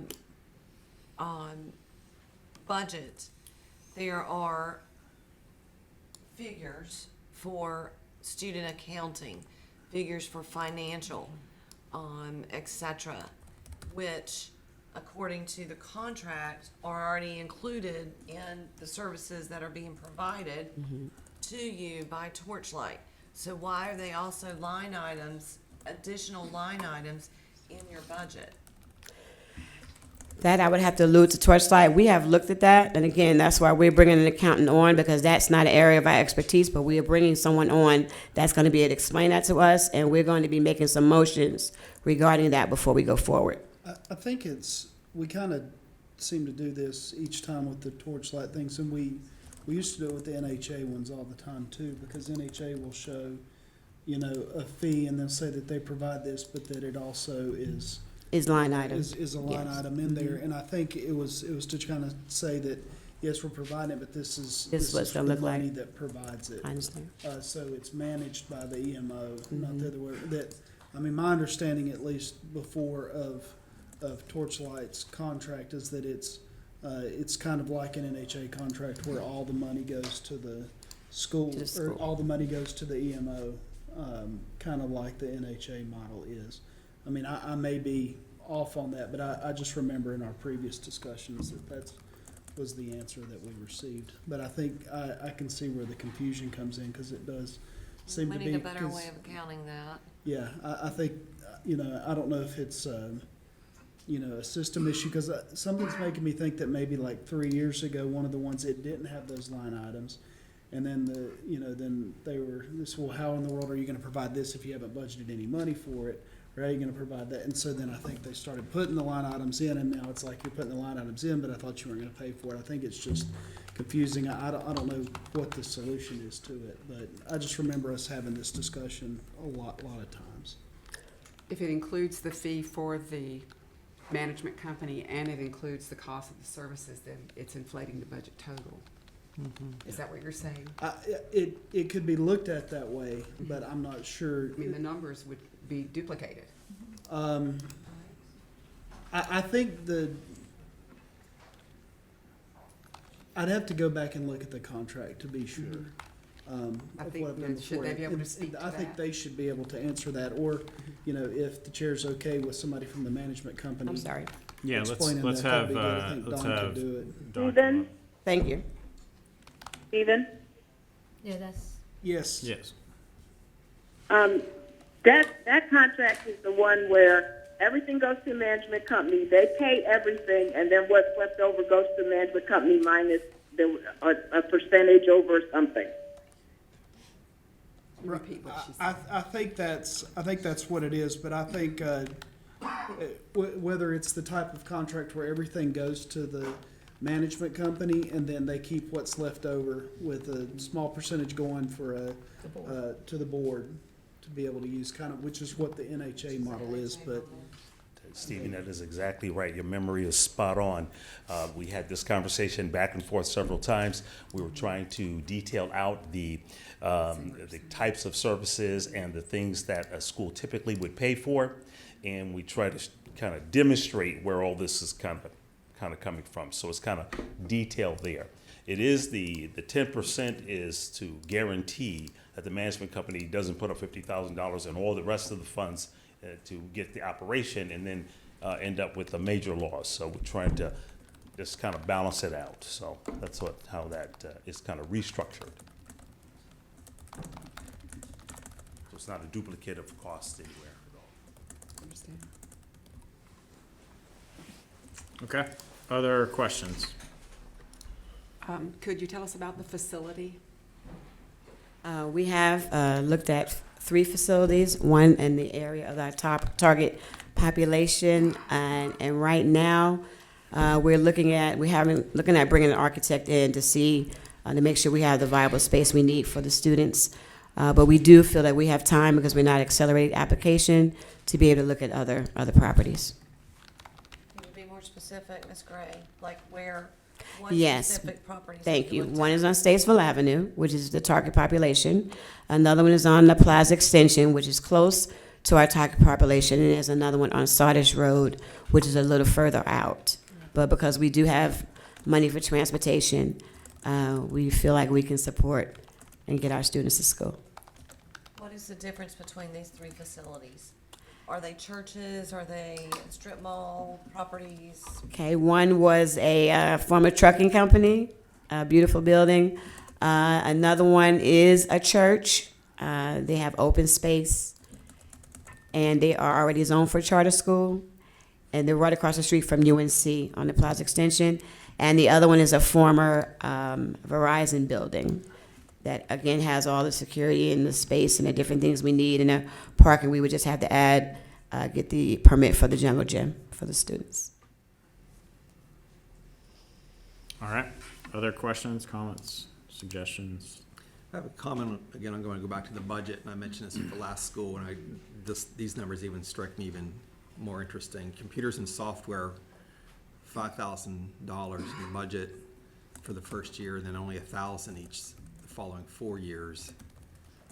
I mean, that's, again, doing the math, that's about $20 per student and adult at the school.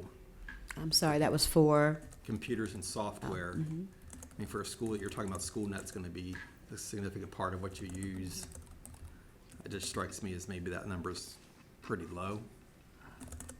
Well, we didn't see it as low because Microsoft we've been talking to Microsoft, and they have a monthly fee that they request from us once we get the initial computers and things in the Promethean board, and that was one of the figures they gave us.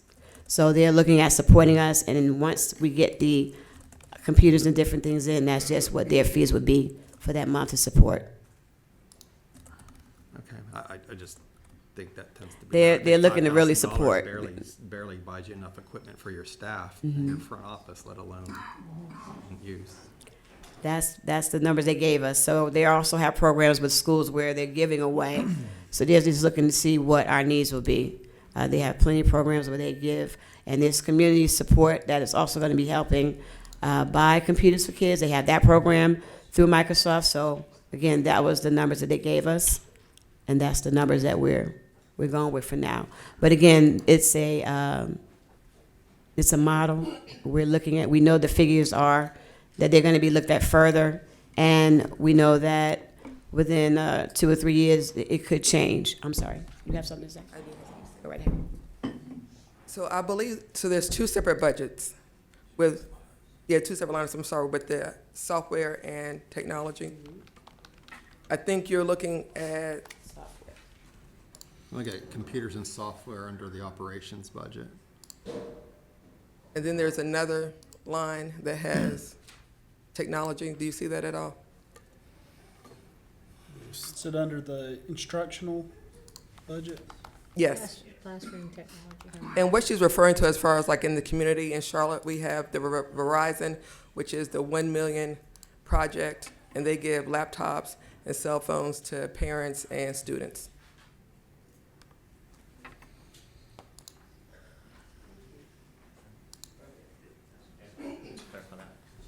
If you scroll down just a little bit farther in the budget, you'll see that there's about $12,000 for student computers. And you'll also see a couple in software as well. Okay. So there are a couple different line items there for software as computers. Thank you for pointing that out. I did not see that. Where is that? It's on the You same scroll down, tab. It's just down operations, further. instructional. And it's under classroom technology. Have you already identified a vendor for transportation? I noticed a line item for transportation. Yes, we have. Torchlight has the name of that company. Yes, we've just actually gotten that during the Christmas break. Do they provide transportation to other charter schools in the area? I'm just They curious. do. They do. Yes, and they have buses that we can buy or that we can lease so that they can handle the routes themselves. So the contract for that bus is, I think, 200,000 initially. What does that cover year one? I'm sorry. What will that cover for year one? For each of the 4 routes, 50,000 for each of the 4 routes. Cluster stops? I'm sorry. Cluster stops? Yes.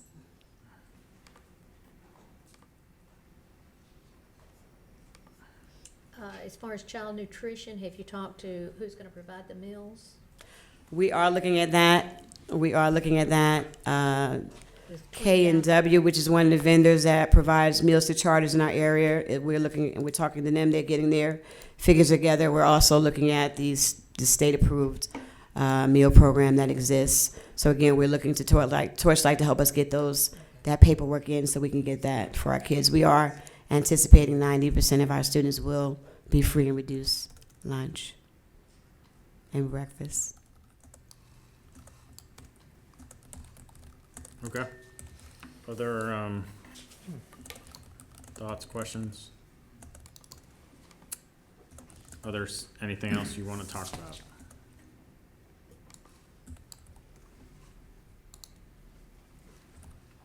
I think the survey and numbers and the break even, I still wanted to clarify, it seems redundant, but I understand her to say they collected 200 surveys that are pertinent to the enrollment. Every survey out of the 200 Has a line is a that says they have candidate boys. student. Yes. Hmm. So how many surveys did you have total? I'm sorry? Were there surveys that it didn't apply? Yes, there were additional 50 surveys that did not apply. But they also stated on the line that they knew boys, that they had nephews and grandsons and different people in their organizations that they also had affiliations with, then they would help us get that information to those boys. We also have seminars at churches lined up. We have a community, another community meeting that's going to be happening in January at Northlake Mall, which is right down the street from where our school is going to be located. And we're going to be having a seminar there for parents. There also, it's called 360 Live. It's a community project in the area where they help communities with different things, and they're really excited about the idea of an all-boys school coming. So they're going to be holding some demonstrations and things for us in some community and letting parents come in and ask questions. So we have our first one slated at the end of January, and they hold about 200 people. And you're compiling a list of names and contact We information absolutely are. and all Yes, that? we are. Yes, we are. Everywhere we go in the street, we're coming across so many boys, and yes, we are. So you currently have 200.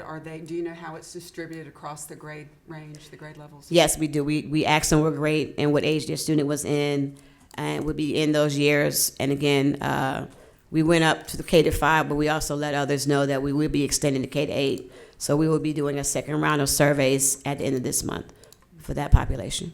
Mm-hmm. I'm sorry, did you want to add? My apologies. I want to add to that discussion. We talked about surveys. We talked about the 200 surveys. But the last time I came here, I flashed about 2,000 I take up contracts with parents. I brought them physically. I didn't bring all that stuff today, but I had a whole stack here. I still have stacks. I have a box of them. I have thousands of them. Matter of fact, we're putting them in the system now. I have a staff that's putting them in. We're getting so many of them. So I didn't want to limit. I didn't want you thinking that was just 200, and that was all that we have. That was just the online survey that we had. We do workshops at churches. I do all types of events at schools. I meet with superintendents. And I wanted to say something. Someone said something about personal development. One of the things I certainly want to add here again about personal development, what makes this school professional development is going to make this school different. It kind of reminds me of those movies like Lean on Me, and you saw those type of movies where these principals go into these difficult schools and they turn their schools around. One of the key elements of those schools was the fact that they understood it took more than just the curriculum that was going to turn the school around. It took more than all the things that other schools are doing that's already still failing. The key element was, and I had a meeting with the superintendents in Atlanta recently about this very thing, is that we have to address issues like parent involvement. You know, if you having students come to the school, you don't having 5 parents show up, that's a problem. We need to get out here and meet with parents. That's one of the things that I've been stressing and pushing, even in my company. And one of the things I'm stressing with the school is that we have to get parent involvement, because studies have shown that when parents are involved in these students, they are going to fare better in the schools. Another thing that I want to address is the fact that we talk about nurturing males. We have to nurture males. Even in college, even all the way up to college levels, we're finding that males who've gotten that type of nurturing do better. And so we're starting at younger ages. That's why it's going to be so imperative in the school that we incorporate those things in the midst of all the curriculums and all the things that we do. Thank you. Can I ask a clarifying question? Just your line of work sounds very exciting with what you do outside of this board. There's not any business relationship proposed between the board and you being on the board and your organization, No, correct? Okay. Absolutely not. But to allude and to align with what Anthony is saying, all of us have programs in the community. And for instance, my program, we expose and train students in non-conventional sports. And because it's non-conventional sports, because it's sports, I mostly get boys. So for my bowling league that I had, out of the 21 that I had, 19 of them were males. And again, but there was a leadership and a character ed component attached to that. LaShare, the program that she has, a lot of them we get are males. So again, because we are in the community and we've been in the community, most of us for at least 20, me 10 years, LaShare 20, Anthony 20, even all the surveys he's getting from students that want something different, they're all coming from Charlotte. And again, we all see multiple students every day, and their parents want something different. LaShare has 4 boys. All of them have been through charter school. Anthony has boys. I have nephews. But again, my burden is for boys. So it's like I'm just drawn to them. Even in the street, I'm asking them. If I see them on the computer, I'm wondering why they don't have a book. I'm letting parents know, like he said, the parent development piece, and we are going to have a parent university, is so we need it. So when I tell parents that there's 7 maturation periods for boys and that you should not be having a boy on the computer or television under the age of 2, they're shocked. Because that's what they do to get they think they're getting their students' interest, but what you're doing is creating an overstimulated male who's not going to want to read later because they're used to not being nurtured by the environment or by nature. They're used to being just on a computer. So it's, like Anthony said, my apologies to my other 2 board members were slated to, this was their thing to be able to speak to the governance piece and a lot of other things, and you know, we've been reading and there's so much to read and there's so much to do because it is a new thing. It's new.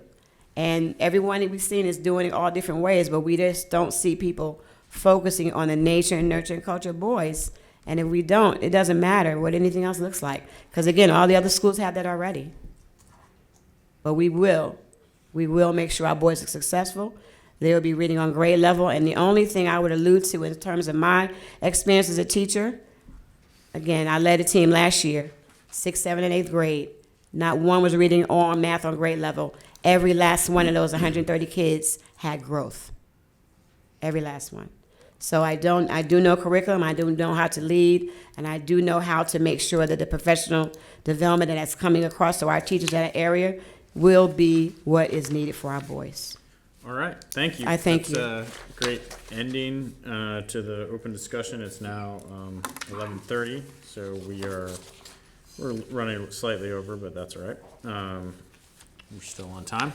So any discussion on or thoughts people want to share on Power Elite Mail? I am struggling. I'll have to say that.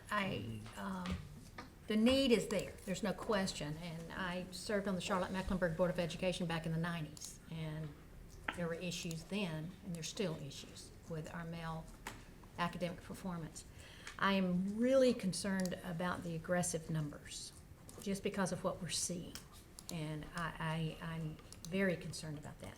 I wish the educational plan intertwined more with the male-only, what you've shared.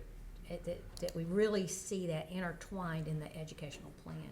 You verbalized it, but it's not as strong in the application, I don't think.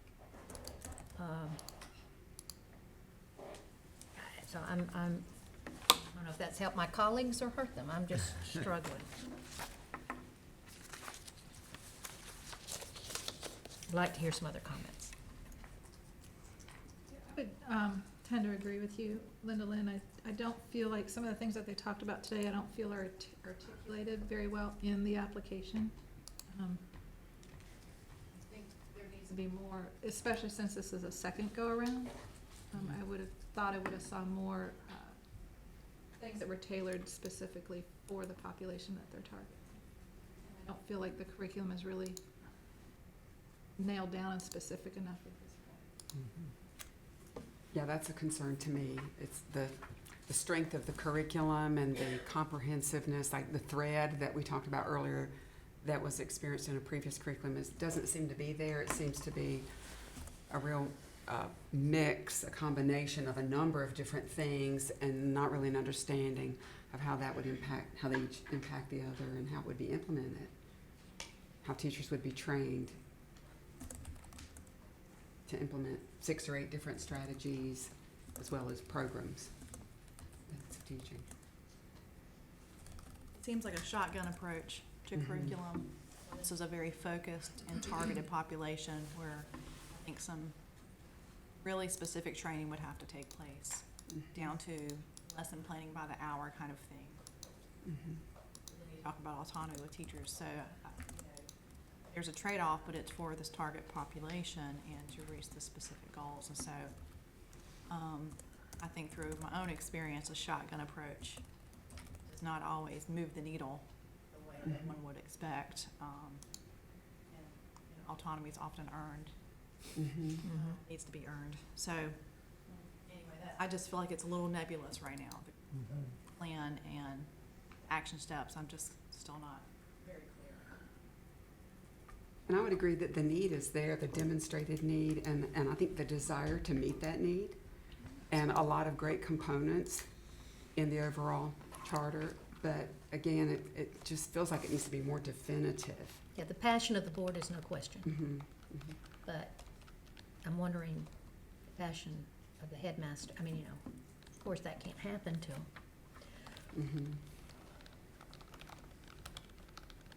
Okay. Any other thoughts? I mean, I would agree. I feel, I think looking at the application is similar application to other applications we've seen. Not just demonstrably different for the specific population, but then. Question, Mr. Chairman. Yes. So the next step in this, can you do a recap? What's next? You got a vote coming up? Yes. We do not have a motion. We're in the discussion phase before making a motion. So help me with process real quick. So if there is no motion or if there's not a favorable vote, what is the next step for these folks? Reapply. Okay. I mean, and always, ultimately, the decision's with the State Board of Education. True. So, yeah, as I was saying, I think not fully satisfied on the answers and responses and around the kind of instructional thrust of the school and having a clear vision for what that's going to look like. And I think, so I would say the ed plan is not super strong and just have a lot of reservations about moving forward with a school whose ed plan is not really clear, particularly when we're dealing with arguably the most vulnerable population of students in America. I think the board chair is very solid, though. I mean, I think, and that goes a long way for me.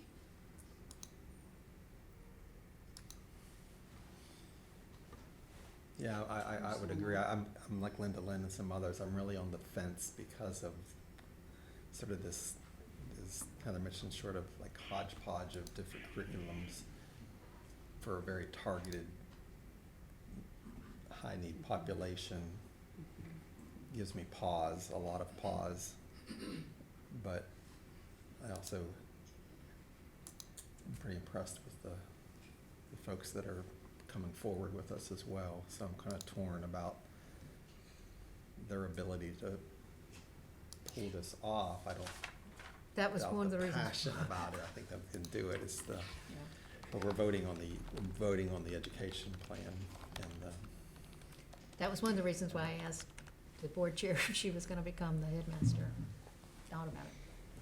From my perspective, since I've been serving on this board, we've had a couple of single gender applications. I can remember, and this has been several years ago because I believe they're in their third or fourth year of existence now, when the Girls Leadership of Wilmington Board came before us. I dare say that every single one of us board members that day were ready to go out and start throwing dirt for that school that day. Their plan had a lot of specificity, and we knew that they were targeting low-income girls who are, in the same at-risk population. And then several years ago, we had an all-male school that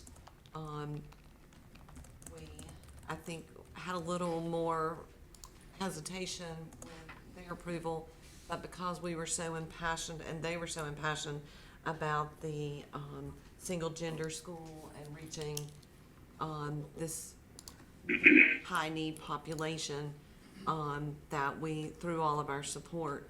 And it wasn't in Charlotte Meck that it was approved for, but in, I believe, maybe Winston or that area. And then ultimately, they had to relinquish their charter, which saddened me because I can remember how excited I was for this innovation. It was a facility issue, wasn't it? Yes, they were supposed to be getting it from a partner school or whatever. So with all that being said, I just feel that this application lacks the specificity as to how we're reaching these boys. I feel Miss Gray's passion.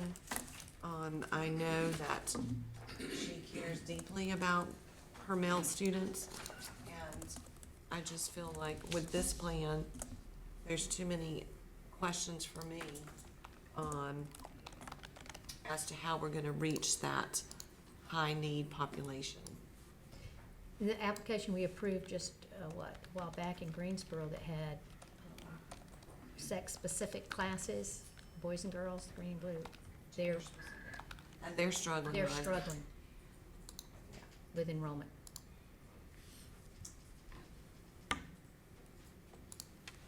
Great. Do we have a motion?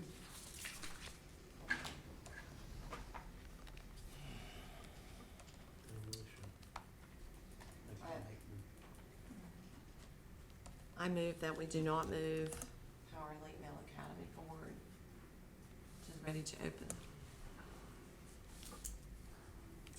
All right. Been properly moved. Do we have a second? Okay, properly moved and seconded. Could y'all hear that on the phone, the motion? Yes. Yes, yep. Any discussion on the motion? So let me just make one quick statement, and that is, I really want this charter application to be successful. The limited knowledge that I have about the business side of the schools is that if you're going to target a population like this, there needs to be not only a plan, but the additional resources in place to be able to execute on this plan. And I do see where there is room for improvement within this plan. I'm torn because this is a segment and a population within not only Charlotte-Mecklenburg, but across the state that is in desperate need of not only innovation, but additional resources to help make them be successful. And so I appreciate everybody's time and consideration on this application, but this one is a very difficult one. I mean, I'm going to be honest, and I have a great respect for what has gone on at Torchlight and Don's, Mr. McQueen's success there, his commitment to an unenviable task up in Bertie County that he is deep into, and I think as well as another school that he's opening, and I think there's a bright future ahead for the work that they're going to do. I feel very strongly that this application is not ready, and I think there's a lot of good passion and some and clear confidence in the board chair, but the person's not going to be the school leader, and even that, as I said, I think that the application has got to be. I think we just have to deal. I think there's a lot of certainly anecdotal data that shows us when we're kind of on the fence, it's not working out. Let me jog your memory. Ignite Academy was a school whose application was not super strong at the outset, and we were on the fence from that one, and then it didn't. We just sent it for a non-renewal. I think that particularly when we're talking about the most challenging and most needed demographic right now in this country that has been systematically disenfranchised, we've got to make sure that we put high quality to a problem that is high need, in my opinion. And I feel that this application, to Joel's point, I think another year it could really tighten up some things, and we could get really clear on what we're talking about. That's so. Assuming it doesn't go forward with this motion that's on the table, I would want to see, if not a replication of Torchlight, very definitive things that are being done at Torchlight where you're clearly seeing great success in this population. But why wouldn't you use that in this application to say, here are the things that have worked at Torchlight, this is what we're going to do here to meet that same need? And it's just so general and vague, it doesn't get in any specifics. I would argue the same exact thing. Show me the disaggregated data for male students at Torchlight, which I know is better than average, and break down in specific terms. I think, and show us, make that live a little bit more, because I think we were kind of saying we're talking about Success Academy, but we don't really even know what we're really talking about there, and I think there's, we know what's happening at Torchlight. Let's make that live a little bit more, make it really clear, make that vision accessible for everybody that's reading. All right, so it's properly moved and second. Any further discussion? All right, all in favor of not approving Power Elite Male? Aye. Aye. Okay, all opposed? Aye. Oh, Jeanette, okay. All opposed? Mr. Walker? All right, motion carries. Thank you, we hope to see you again. All right. Okay, at this time, we're on time for Northeast Academy for Aerospace and Advanced Technology, so if those folks could come up, and we'll get started.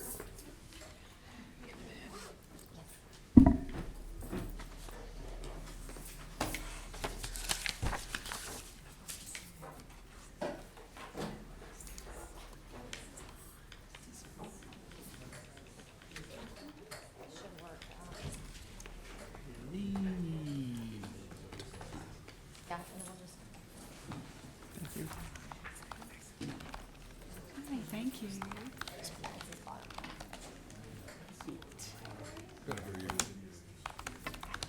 Yeah, I can start. Just that down one. Down one to move. These numbers, like. Thank you. Thank you. Explicit about what you do. Yes. Well, I don't get one. Oh, sure.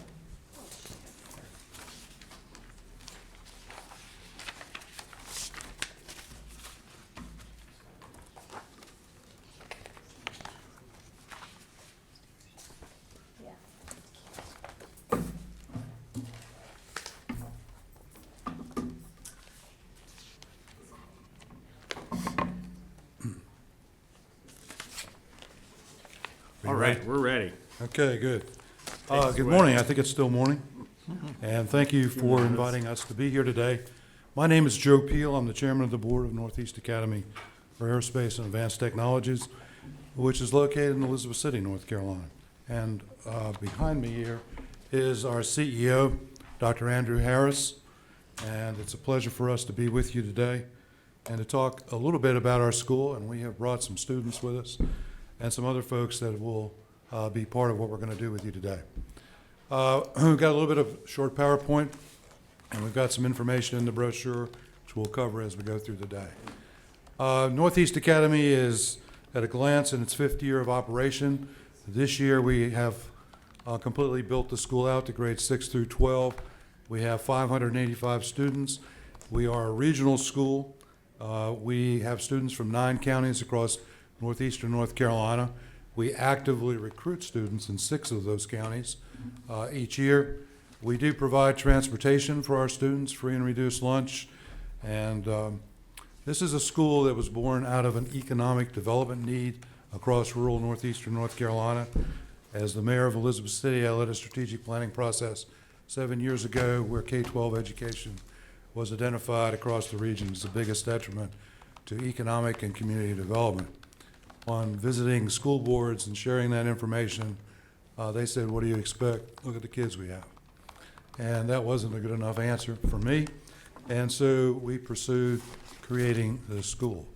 Fortunately, at the time, for us, the enrollment at ECSU University was down, and we have been locating the school on that campus for the last 5 years. Started off with 2 grades and now have grown to 6 through 12. We had our first graduating class this past year. We focus on 3 career pathways: aviation. Elizabeth City State University has the only aviation degree granting program in the university system, and we are home to the largest Coast Guard air maintenance facility in the world, about 2 miles south of town. We are also focusing on IT and advanced manufacturing and healthcare. Now, those are 3 of the main career pathways we have jobs for in the area. We focus on real-world learning, every class, every day, and through project-based learning, and we'll talk more about that as we go. We thought that the best way for you to get a feel for the school is for our students and staff to tell you about it. So we brought a little 9-minute video with us that we're going to share with you at this time.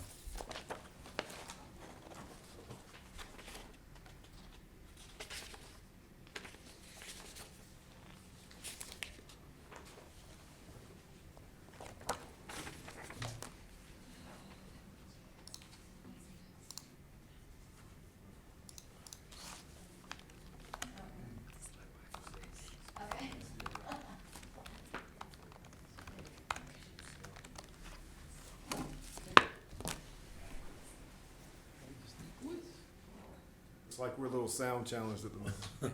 There's always. Can't you just mouth over that? Maybe for this scene, I don't know about the rest. Yeah, it may be a little.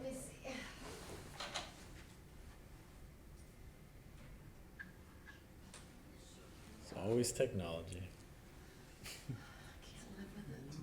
DPI technology. Why does it never work?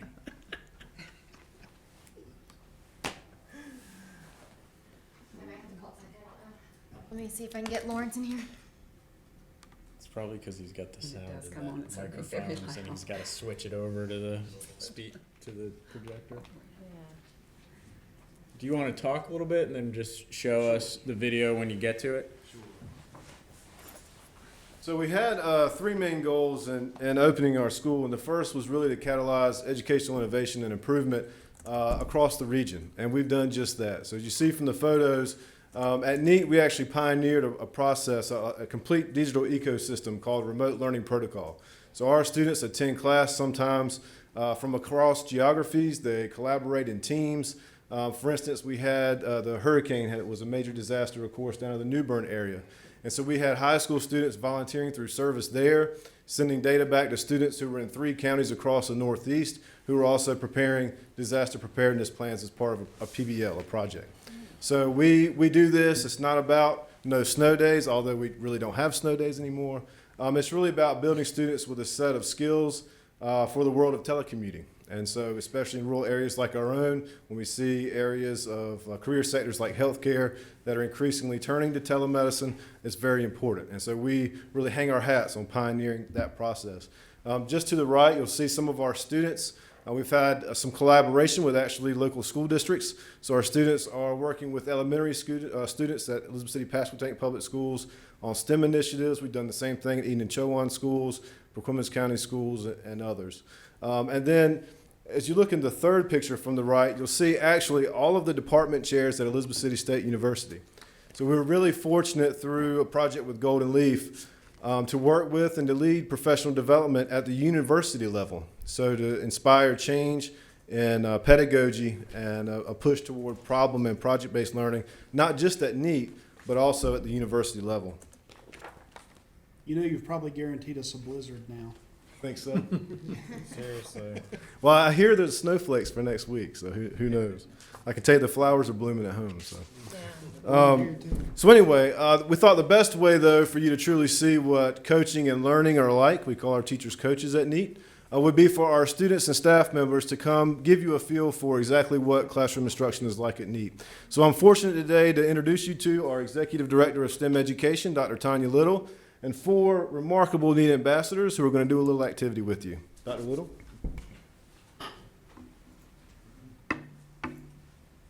Good morning. We are glad to bring you greetings from the Northeast this morning.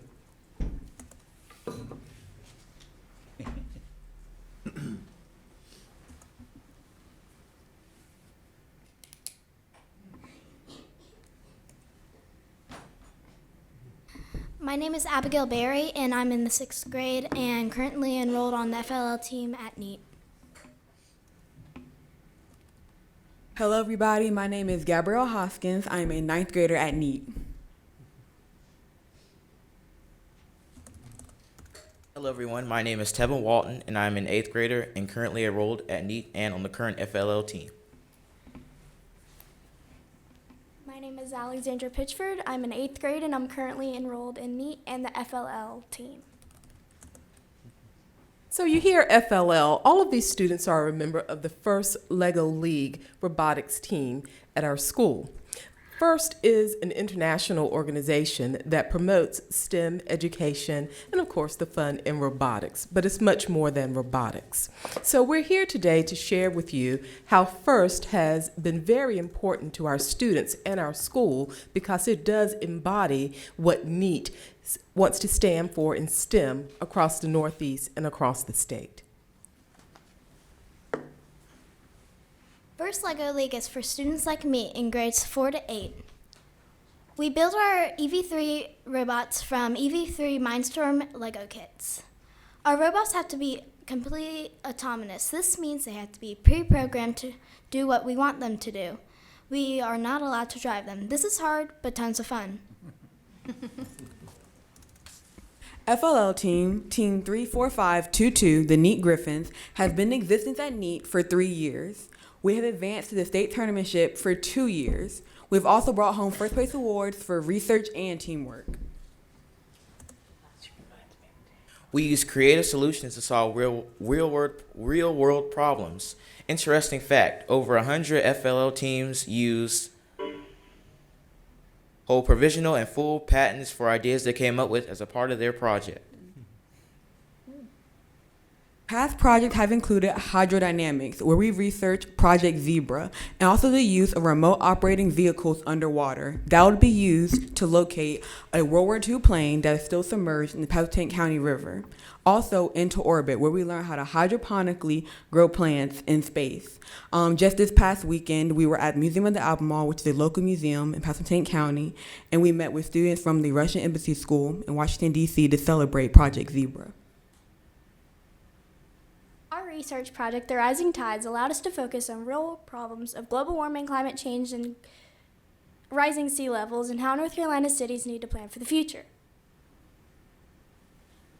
Our research project connected us to professionals from North Carolina and beyond, like Dr. Stan Riggs, who was at the state level for climate change awareness. Dr. Andy Keeler, head of public policy and coastal sustainability, and Andy Fox, co-director of the NCSU Coastal Dynamics Design Lab. We connected with professionals far and near. FLL is not only rewarding for our students, but also for our school. I was a part of the 2018-2019 FLL team. Our research project was submitted into the statewide Biogen Spark video contest. We ended up being the first place winners, winning our school $10,000. We topped all the other middle schools in North Carolina.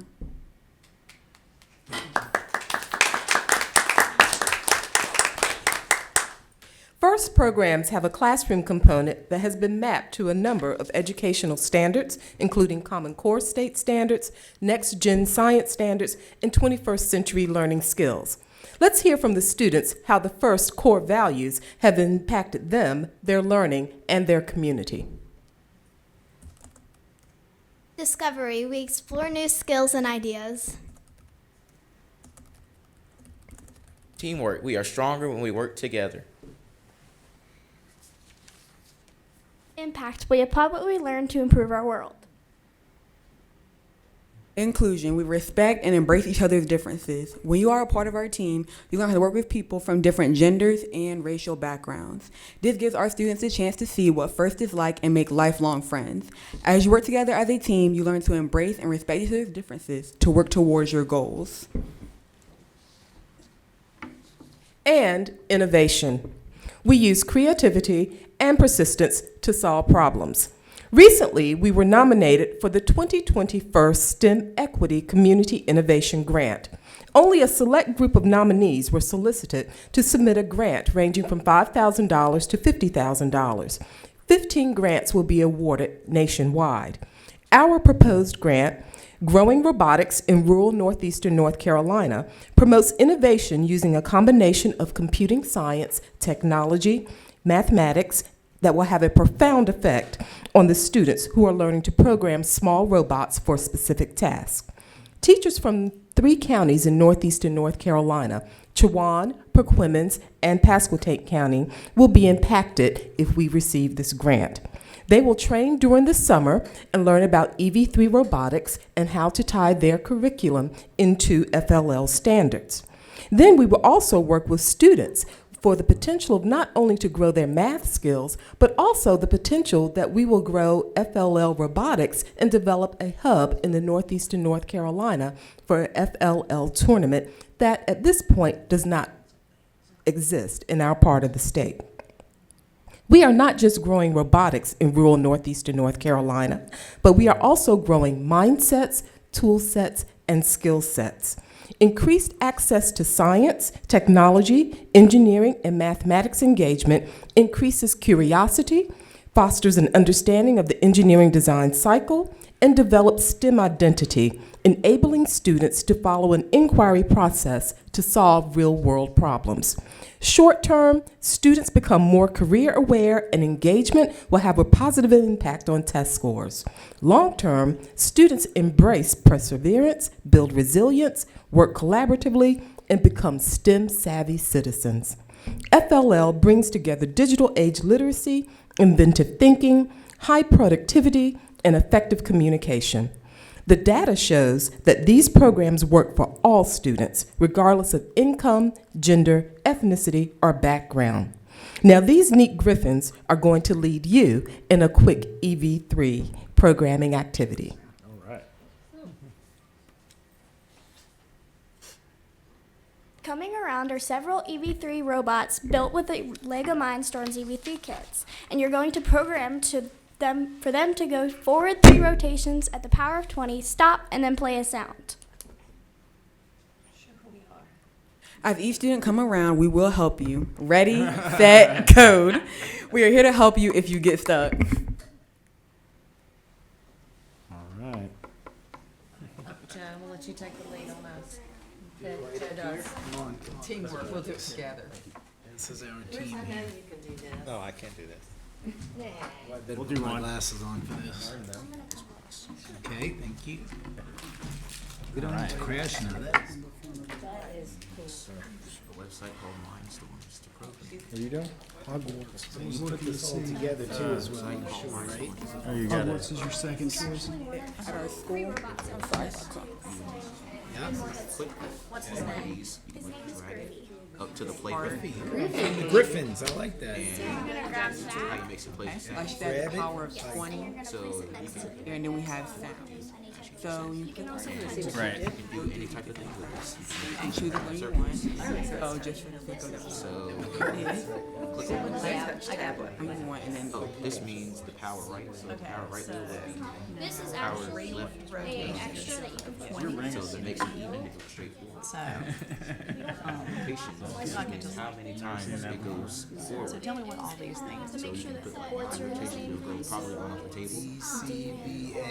it's different ports. And A. So right now it's one rotation. So you do drag and drop. Okay. Okay, If so you those had are a already. motor on Somebody's already making noise. Rotation.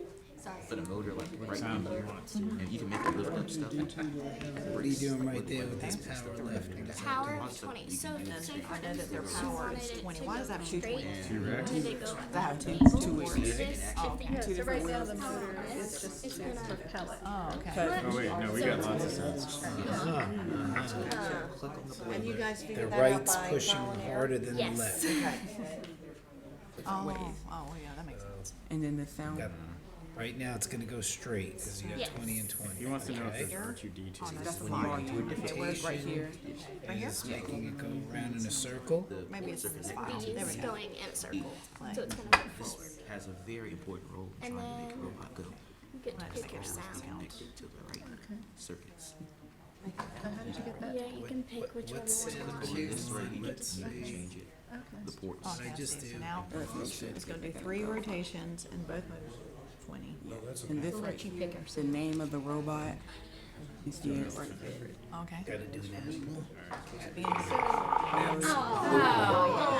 don't know if we lost it. So what we're gonna do so it doesn't I mean, I still. Yeah, let's Success. Yeah. So there you go, expression, so you can pick Expression. Well, thank you for sharing that. Thank And what is this program Cheering, again? crunching, This fun. is this is off of. But at high school, Start it. program. Steven? Downloading file. We actually use Vex IQ. Oh, but different robots too. Yeah. The one that high school. And time it, how long you want it to do the sounds. Then you can add like another, you can add just a sound thing to make it a different sound. That's our connectivity engineer, I'm sure. So it's connected wirelessly. 4 different. Okay, so then There you go. Is it Bluetooth? add another 4 or backwards. So how do you make it go? Oh, gosh. Well, I'm glad we were successful. How do I make it go again? In order to make it go backward, you're gonna need, instead of Can I make 20, it you're play gonna on go this or negative. just on the computer? So you would. If you get this is downloaded, Here again, so you have this go forward. not and this super. back. It's here. Your chance. We'll just make it play on the computer. Oh, let's make sure it's controlled. Let's make sure Know it? it does go. if you want to play a different. Connected by Bluetooth. I like the elephant sound.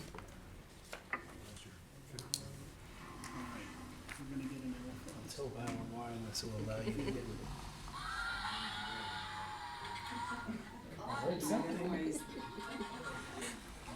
All right. I've learned something today.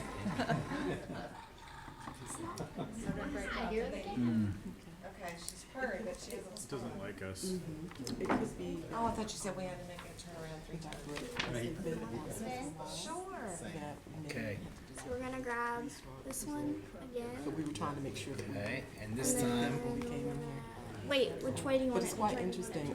Basically, Let's go Challenge Map counterclockwise. is filled basically with a lot of things. You have to measure distance, you have to push, you have to pull, you have to raise. So once they get these What's the basic, sharpest turn it can do? components down in programming, Oh, what- then the challenge, what's that? becomes, okay, how do I Right. achieve Joe, this? Joe wants to do. And that's quite a yeah, challenge, isn't do a it? sideways This wheel. is this is a short piece of code. How long is the code that you would normally do for a competition? Okay. So during each session we have 2.5 minutes to push a swing. Wow. And so So that's a lot. so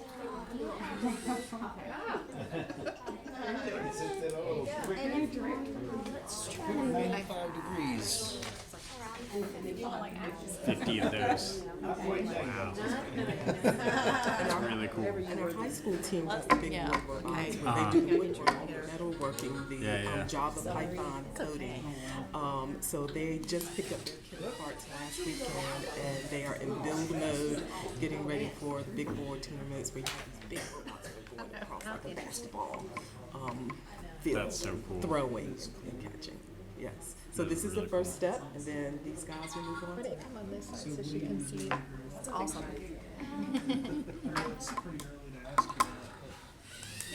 I love your name. Oh, yeah. Way to go. Nice, Yeah. That's I'm still saved. Thank you so much. Oh, that was great. Thank you for entertaining us. I can see how much fun that would be. it's fun, but it's at the same time it's Are we It's a lot of work. I know. and stuff. Thank you so much for guiding us through that. You're a good teacher, we got it in you. What house would you pick if, what house would the sorting house be? Doing this. Oh. That's why.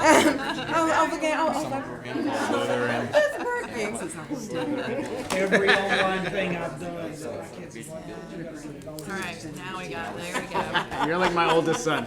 My oldest son, he's done it so many times, he always gets Slytherin. We're like, dude, you're just rotten. so much. rotten I to the love core. Thank you. So it's kind of a Thank you. staircase, a process. So it's kind of a start. You guys been to Harry Potter? Yeah. Good job, ladies. So cool. It works. Trip down there. Yep. Do that in Star Wars. Yeah. Let me, if I can, get you back focused again. One of the things that when we started this school, I told you it was born out of an economic development need, and we knew that this school alone would not change what needed to happen. But this school has been an enormous catalyst for change across northeastern North Carolina.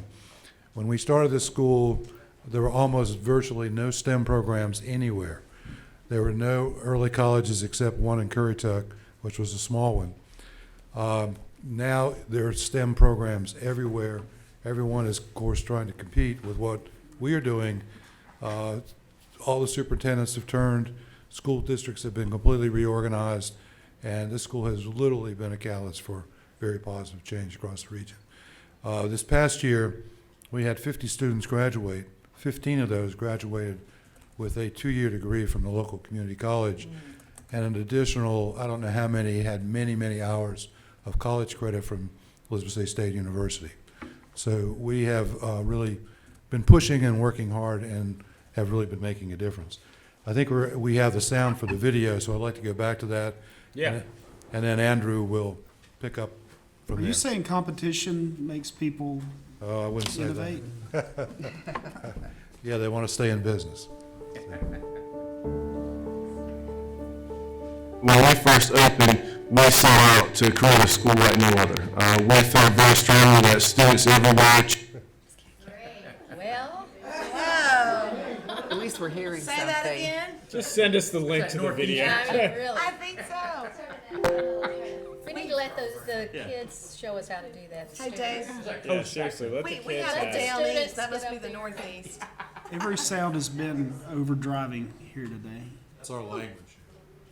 Yeah, you guys have invented it. It sounded robotic. I know, for real.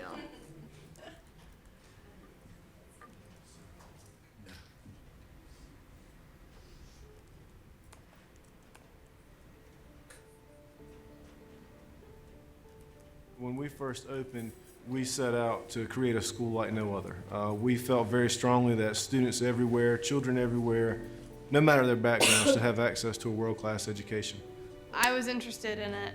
My mom was like, well, I'm going to sign you up whether you want me to or not. And then you can make the choice if you get in. I wanted to come to the school ever since I heard about it. My parents forced me to come here. Yeah. It was my mom that kind of pointed me in the right direction. She told me about the school. I really wanted to go because, like, I kind of want to be in a new environment and meet new people. I didn't want to go to like a traditional high school. And from the parent perspective, I must admit that in the beginning, I was on the fence. I was like, oh my gosh, this option, regular school, you know. My husband, on the other hand, was, you know, it's like, let's go for it. And I'm so glad we went for it. That's what I can say to you. I'm really glad we went for it. We argued every morning. She cried. She did not want to go to school. I cried having to take her to school. It was a battle. My son is very, very smart, but we had several challenges with him having autism and ADHD. I mean, you know, that's why we're in business. And yeah, we do have some kids that are difficult to educate, but that's a challenge. We are innovative. We care about your children. We want them to do well. We want them to succeed in life. We feel that students in this area, northeastern North Carolina, deserve an education. They deserve to be able to compete with any other student in any other area of the country. I mean, it's not a traditional classroom, and you walk in and you wonder, does anybody know what's going on in here? Because everybody's in groups and they're talking, and then you say, well, gee, how in the world are we gonna pass those end of grade tests? Are we teaching, what everybody else is teaching? But, the proof is in the pudding. And certainly, we have shown that our children are being educated and educated well.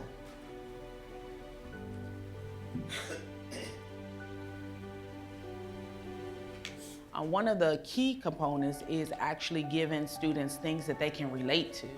Our students, they want to learn. They see the purpose in their learning.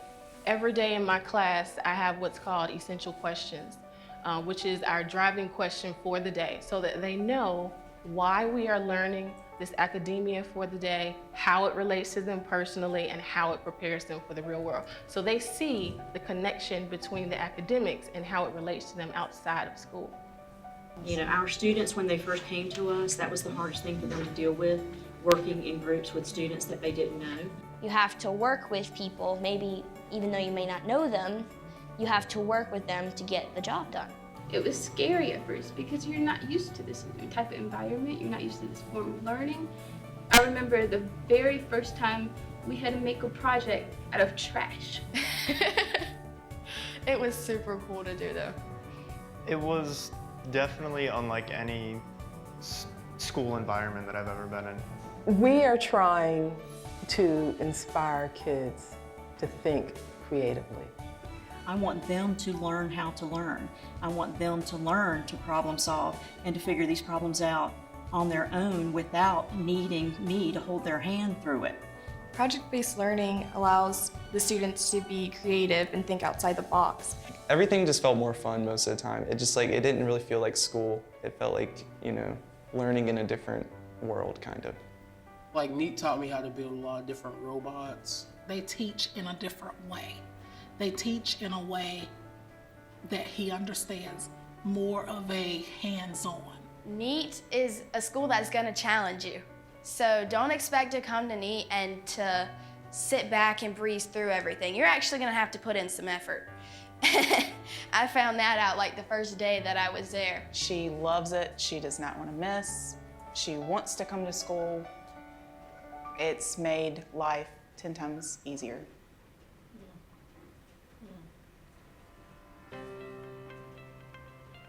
We truly are a family at NEAT, and I think that's where that coaching aspect really comes in, because the relationships are stronger. The students feel so much more involved and invested and important because they know that when you walk into the classroom as the coach, that they also have something to bring to the table. They work with you one-on-one. They try to see what you want to achieve in life and help you work towards that goal, not just temporary educational goals, but long-term goals as well. A lot of the times we would incorporate the lesson into something hands-on.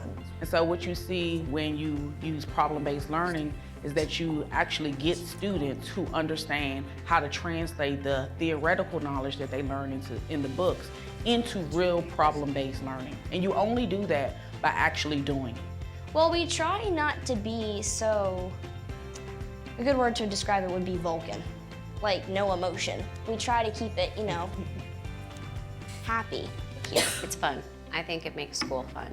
Engaging students, they're learning, but they're doing it in a way that it makes sense. They know why they're learning it and how it can actually fit into real life. And it's like, all of a sudden, something has just, unleashed their minds. It's like they can come up with ideas and projects that it's like, really? Last semester, we had an aviation class. We made rockets and we launched them. You design a robot, program a robot to do a mission to Mars challenge, and then we simulate that challenge right here. In fact, the competition took place right in this building. The children, they have an opportunity to just find out who they are. And in a traditional school, They wouldn't get that.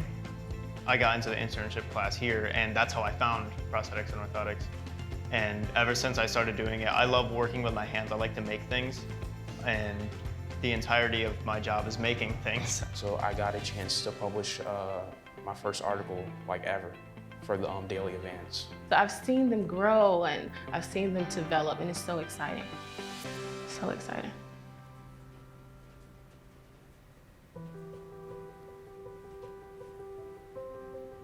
This June will be our first graduating class, so it's an exciting time.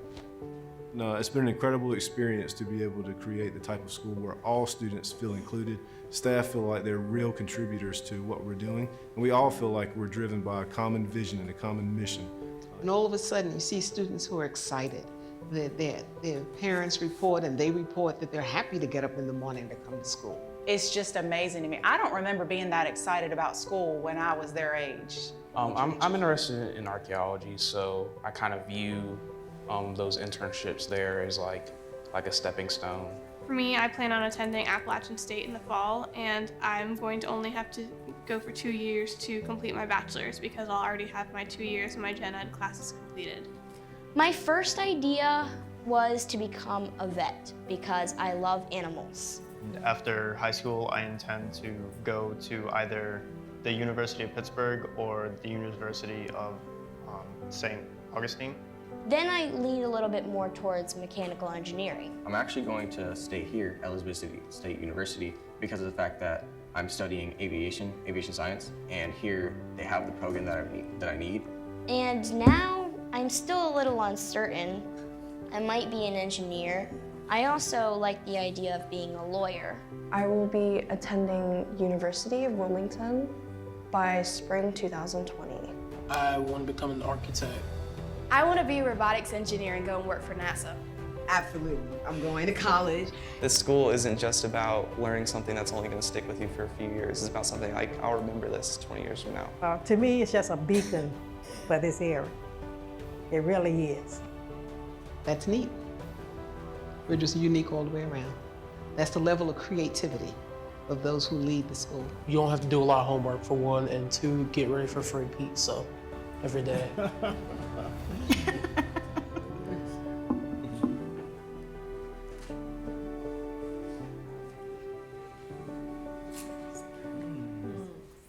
job.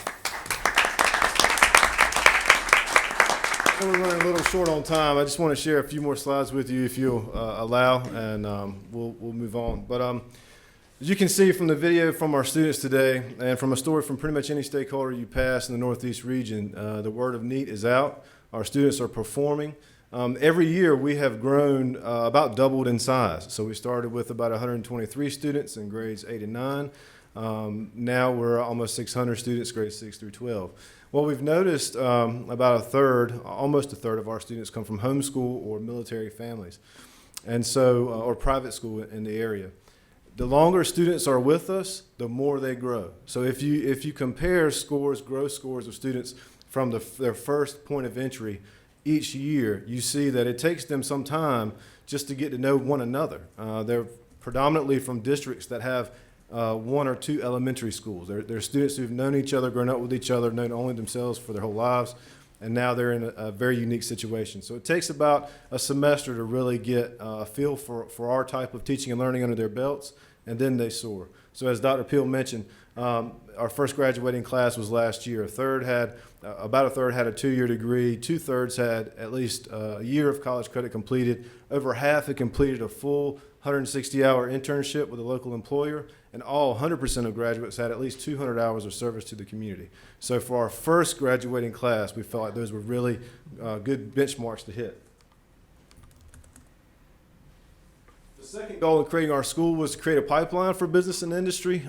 We have, as Dr. Peel mentioned, the largest aviation base, the Coast Guard base in the world, just a few miles from our campus, and there were no K-12 feeders. Since that time, we've actually developed course pathways that go from 6th grade to 12th grade. So as early as 6th and 7th grade, students are learning principles of aerodynamics, principles of coding. And it's really created some challenges, not just for us, but at the university, because now that you have students who are in 9th and 10th grade with these types of coding skills, now what do you do? but it's been really helpful too for our employers to have our interns on site. Our third goal was to attract state, national, international stakeholders to a very low-resourced region. We've been mentioned in NPR, WUNC articles, and press releases from the White House.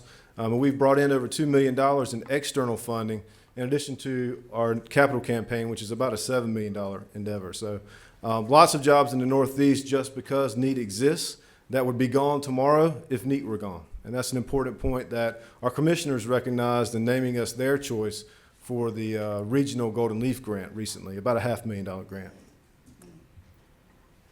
As you can see here, our students have been everywhere. So we believe strongly in reaching not just those in our region, but those from across the country, and we've done that. From our students who actually led a project-based design workshop for educators in Greensboro, to some of our legislators who have come to see what all the fuss is about, to the 2,000 plus people that come every year for our exhibition of student learning. We want our students to engage and to get the message out. And it's been a great thing for our students, as you've heard from those today.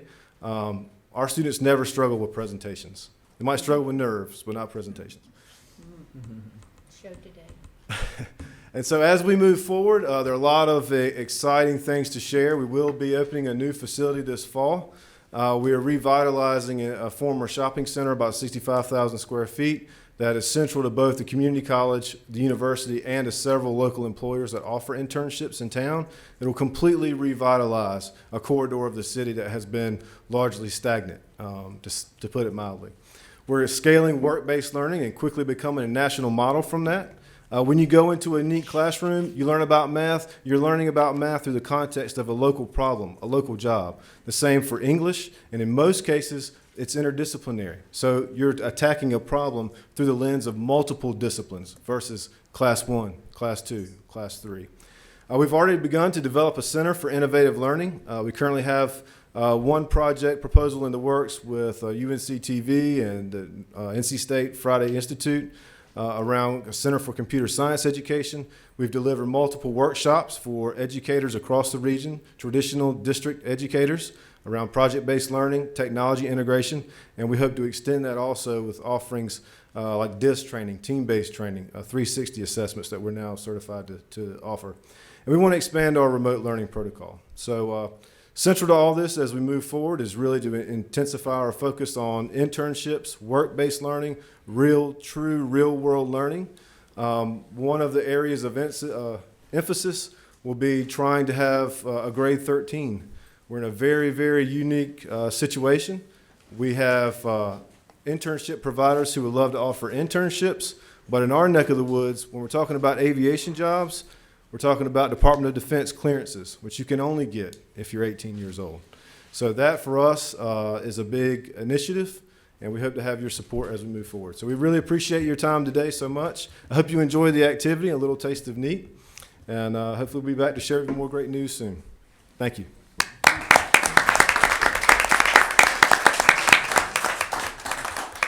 Any questions we can answer? No, I mean you covered everything. It sounds outstanding what you're doing, and we'd like to get a quick picture with all of us. If we could get the students up here and take a photo up at the front of the room, that'd be great.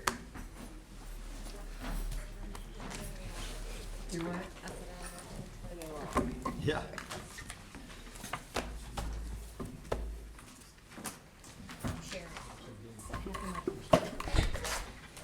Last month, was moisture got in it with me walking. Moisture got in it. Zip it up. Well, I brought it up first. No, it was just checked her off. They just told us to present it as part of the first just following the Awesome. Yep.